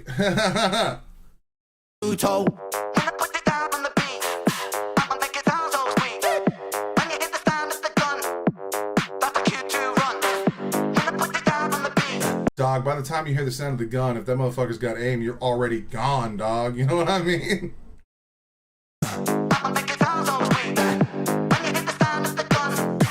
That's a Q2 run.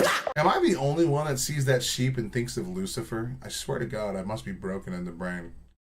When I put it down on a beat, I'ma keep the ground on my feet. What a mix-up. Okay, this guy's got a weird voice. This must be Victus, right? It's deep. What the fuck? To run.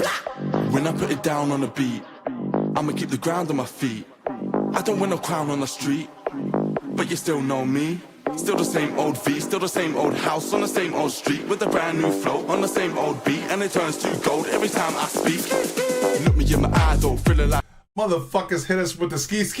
Alright, dude, that's hilarious. Oh. On the same old beat, and it turns to gold every time I speak. Look me in my eyes, don't feel it like Michael. Wait, delete that, I made a typo. Michael. Yeah, you don't want to be the guy known as touching kids, bro, even though he was the king of pop, bro. God damn! Oh, dude, I love it when people put out these references, man. That's just so gangster. And it's so dope that it's a lyrical video, so I don't have to go fucking look up lyrics. Thank God, dude. These are my favorite type of videos. Though you don't get all the dope camera work, which is like an art within itself, you know what I mean? But Look me in my eyes, though, feeling like Michael. Wait, delete that, I made a typo. Michael Myers, Halloween psycho, like them fires. Arsonist Pyro, Spyro, Dragon, I'm Frodo, bagging. Spyro, Dragon, I'm Frodo, Baggins, come on. Also, Samwise Gamgee is the best character in Lord of the Rings, and I'll fight anyone who says otherwise. I'm sorry, I'll die on that hill. I will. That motherfucker saved the world. Though his ass should have thrown Frodo in that fucking lava, dude. I swear to God, dude, if you try to keep that ring, I'll punch your ass in the Mount Doom myself, dude. Get out of here. Mordor. One does not simply walk into Mordor. Halloween psycho, like them fires. Arsonist Pyro, Spyro, Dragon, I'm Frodo, bagging all the shit you're chatting. Your teeth get smashed in, extracting like dentist grafting. Nitrous oxide gas, no laughing. Laughing gas, come on, dude. There's so many bars, dude. Oh, there's even doubles and this is awesome. Rap is such an interesting music style because like you don't need heavy instrumentation, you don't need sick guitar solos. You need to have a very creative fucking vocal cadence. Like, and you also have to have really good, like the delivery mechanism on what you're saying is so important. It's so crazy. Dude, rap is such a gangster time. Especially when it's stuff outside of just like, you know, smacking booties and shit. Don't get me wrong, smacking booties is fun. Finn.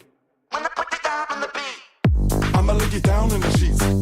Take it to the circus, she a freak. Vegan girl, she still likes my meat. Vegan girl still likes my meat? Come on, bro, that's hard as fuck. Hey, man, if that's the only type of meat she eats, man, you must be a gifted motherfucker. A vegan girl likes my meat? Come on, dog. What the fuck?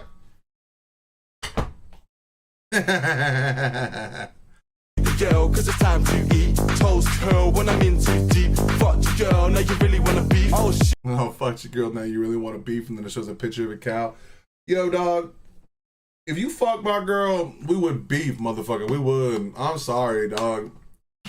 Victus, I like you. Ren, I like you, dude. Well, you know, then again, if that's what they wanted, you know what I mean? Like, fuck it. But, like, if my woman wanted that, I ain't gonna say otherwise. I ain't a man to tell my woman what's up.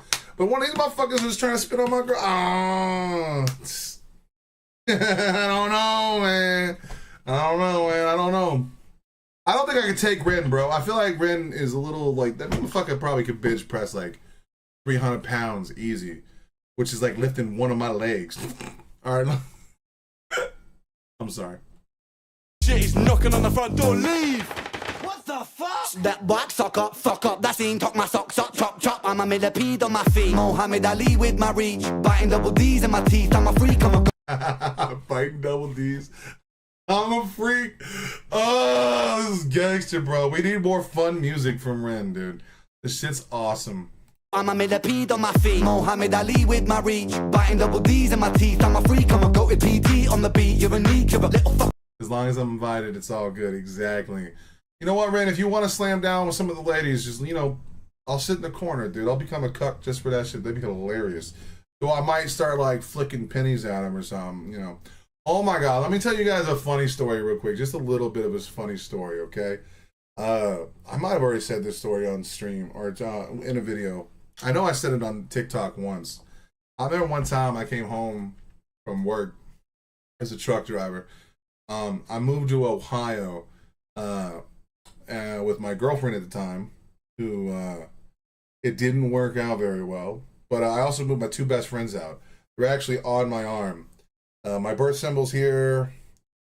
Andy's birth symbol's here, and Maria's birth symbol's here. They were my best friends. Look. Anyway, I got home from work because I was a truck driver. My first time home in like 2 weeks. When I got home, the door was cracked open. All right, cracked open, and they didn't know I was coming. I didn't tell nobody. I ain't saying shit to anybody. I came home to grab a shower, take a shit, and eat a fucking pizza, dude. You know what I'm saying? Like a man does. But anyway, so the door was cracked open. I walked in, and all I heard was, you know what I'm saying? And I'm like, oh shit, someone getting lucky up in here. Come on, get it, good. You know what I'm saying? I was happy, I was stoked. So anyway, I gave him the master bedroom because, like, I'm a truck driver. I'm never home. I don't need it, even though I was paying most of the rent. I think I was paying $900 a month. They were both paying $100 because I was making hella good cheddar. You know what I'm saying? I even bought these motherfuckers beds. I fucking furnished the whole house. Bro, I was making like 300 grand a year. All right? I didn't give a fuck. So I was living on cloud nine. I could do whatever the fuck I wanted. No problem in the universe. So I gave him the master bedroom. But anyway, my fat ass heard them noises coming from the master bedroom. And like a giddy schoolgirl, I was like, I gotta go see what's going on. Who's up in this bitch? You know what I'm saying? So I creeped to the door, and even that door is cracked. No one didn't expect anyone coming home, right? They didn't expect nothing. So anyway, I pushed the door open as soft as I can to see what's going on. And I look over and I see my two homies just fucking going at it. But the bed was like catty corner over here, right? And they were on one edge of the bed facing the wall, so they didn't see the door open. And I thought, God damn, bro, I have me the most powerful opportunity to ruin a moment. So I started creeping in, you know, doing my thing. You could just hear them going at it, dude. Just plop, plop, plop. I stuck up behind my homie. All right, my best friend, my childhood best friend. I think we even adopted him at one time when some stuff went bad in his life, and his parents got divorced, and his dad was living in a van, and his mom went, you know, far away. But anyway, all I know is I'm creeping up on my homie, real nice and slow like. And the noise is getting louder. I'm inches away, trying not to breathe because I ain't trying to give away my fatness is here. I lick my hand and I fucking smack that motherfucker's bare ass. He had never been so deep in her before or any other woman since. That motherfucker jumped into the high heavens. All right. Now I knew my options were limited. I was about to get my ass beat in a whole different way than any other motherfuckers got their ass beat ever in life. All right? Okay. So I booked that shit. I figured he's at least got to put on pants. I'm fine. I make it to that door. I'm going to run. My fat ass is going to roll down these stairs. I'm going to hit that street. And I'm just going to roll. I'm just going to lay on the ground and start rolling away from this motherfucker. We was on an incline. I was good. I did not expect my homie to chase me down the hallway, out the front door, down the stairs without pants. Yo. It was the scariest moment of my life because my homie was always strong enough to whoop my ass. That motherfucker, you think I could be strong when I could bench press 360 pounds? Dog. This motherfucker beat my ass every time we got into a fight. Anyway, suffice it to say, I made it down the steps before I hit the ground. And then all of a sudden, this motherfucker was whooping my ass. Naked from the waist down. I was like, all right, dude. Oh, let me just pearl myself in a ball and hope that giant dick doesn't hit my face. God damn. So, you know, I helped her get off because I made him go deeper than she's ever been. And I got to leave a fucking nice fucking huge handprint on my homie's ass. And I didn't get touched by a dick, so it was a pretty good day. Oh man, dude, you gotta fuck around with the homies. I'm just saying, it's just the only way to do some shit, okay? So, you know, if you're gonna make love, you know, lock your door, motherfucker, or at least close the motherfucker. You know, if you're gonna be loud, you gonna get it. Woo! Now, I don't recommend because I don't think they ever forgave me for that. I don't think they did. All right. I'm sorry, man. I shouldn't interrupt your music with my bullshit, but it's a moment I'll never forget for the rest of my life. They might have already forgotten that shit. Who knows? What's up, Ricardo? My reach, biting double D's in my teeth. I'm a freak, I'm a goated PD on the beat. You're a neat, you're a little fuck boy, you're a geek. Let me speak, I'm a cut like Floyd when I preach. I'm a beast, I'm a con Loch Ness unleashed. Who's that boy who moves like a raver? Oi, oi, oi, a new tasty flavor. Oi! Oh, I see a lightsaber. Oh, and I see Anakin coming down. Are you the chosen one, Ren? Come on, daddy. I Anakin flow. I glow like a saber, no sweat, bro. I'm loving the labor. Workaholic. She's Oh my god, dude. Ren has got such a fun, just so much fun going on, man. It's a fire track. I'm so glad, dude. Also, every time I hear the word oi, I think of two things. Character in my book. No, I'll show you guys that later. Just so you know, the manager, she's been printing out chapters of my book and then like making an actual book of my book. And it's adorable. So I think of a character in one of my books named Ilcia. She always says oi. It's like one of the things she does. And I got that from, well, obviously The Boys. Because, you know what? Butcher is my boy, dude. Oi. Oi. Oi, what you going on about cunt? Like, you're like, dude, come on, Butcher, that's gangster, dude. I can't do Butcher's voice. I'll never try. But god damn, Carl Urban. Sorry, I was freaking out over here. Twerk, she's twerking right on it. One in the backseat, one on the bonnet. Grabbing my William, this is my sonnet. I'm not fella. Grabbing my William? Like, dude, there's so many fucking doubles here and so many references. There's so many fucking bars, dude. This is awesome. On it, one in the backseat, one on the bonnet. Grabbing my William, this is my sonnet. I'm that fella sipping cellar, we call that an interstellar. I'm a rapping Cinderella, serve it like it's mozzarella. Acapella, say it better, bend the beat like Uri Geller. Go get a trendsetter, on your feet like David Guetta. Better and better, I serve it letter for letter, the alphabet of Zeta. I make the cheese, I make cheddar, I got the brrrr to vendetta. I'm spitting pepper when I impeccable rhythm, the rap maker on the beat. Well, god damn it. Ren, I'm sweating over here. Chill, alright? Chill. Fuck. You call it Interstellar? Be careful with that, man. Wait. What's the movie where Matt Damon had to eat his own shit? Well, potatoes made from his own shit? I'm a rapping Cinderella, serve it like it's mozzarella. Acapella, say it better, bend the beat like Uri Geller. Go get a trendsetter, on your feet like David Guetta. Better and better, I serve it letter for letter, the alphabet of Zeta. I make the cheese, I make cheddar, I got the brrrr to vendetta. I'm spitting pepper when I impeccable rhythm, the rap maker on the beat. When I put it down on the beat, I'ma make it sound so sweet. Ooh. When you hit the sound of the gun, little autotunes there, sound good. Run. When I put it down on the beat, are we gonna get one more Victus? when you hit the sound of the gun, that's a cue to run. When I put it down on the beat, I'ma make it sound so sweet. When you hit the sound of the gun, that's a cue to run. When I put it down on the beat, I'ma make it sound so sweet. When you hit the sound of the I think it sound bad and I apologize, but I think I'm gonna steal just that bass beat. I swear to God, and I'm gonna use that when I play League of Legends. Man, I feel like I'm in the zone right now. That bass, put that when I could go to play League of Legends ranked.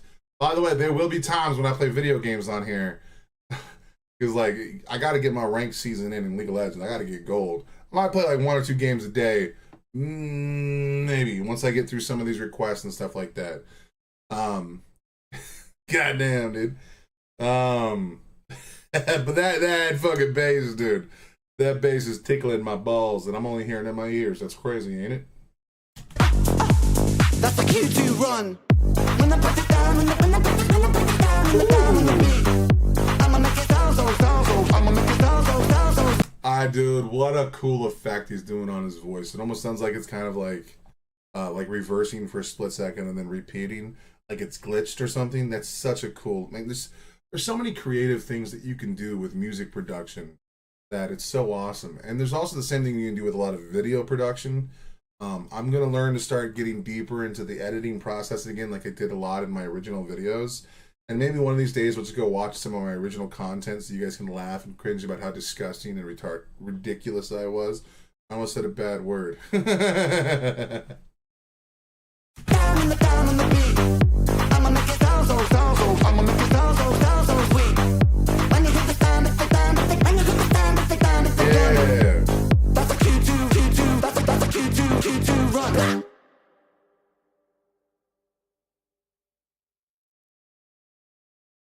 We get dinner to the table, so you can focus on it. Pause. Click off.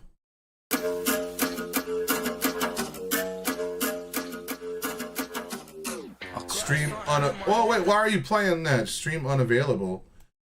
Can Can I go over here and yeah, music, dude, music is rough when you stream. If you stream music, you're always gonna get clapped. Let's see here. Can I come here?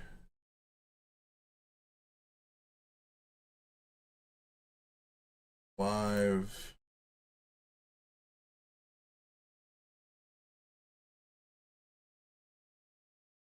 You know, we can no longer see or hear you. Yes, I'm working on it.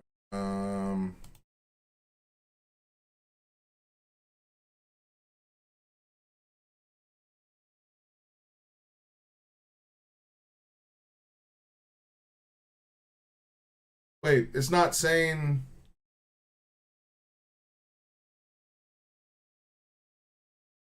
There is no copyright stuff right now. Why is this not working?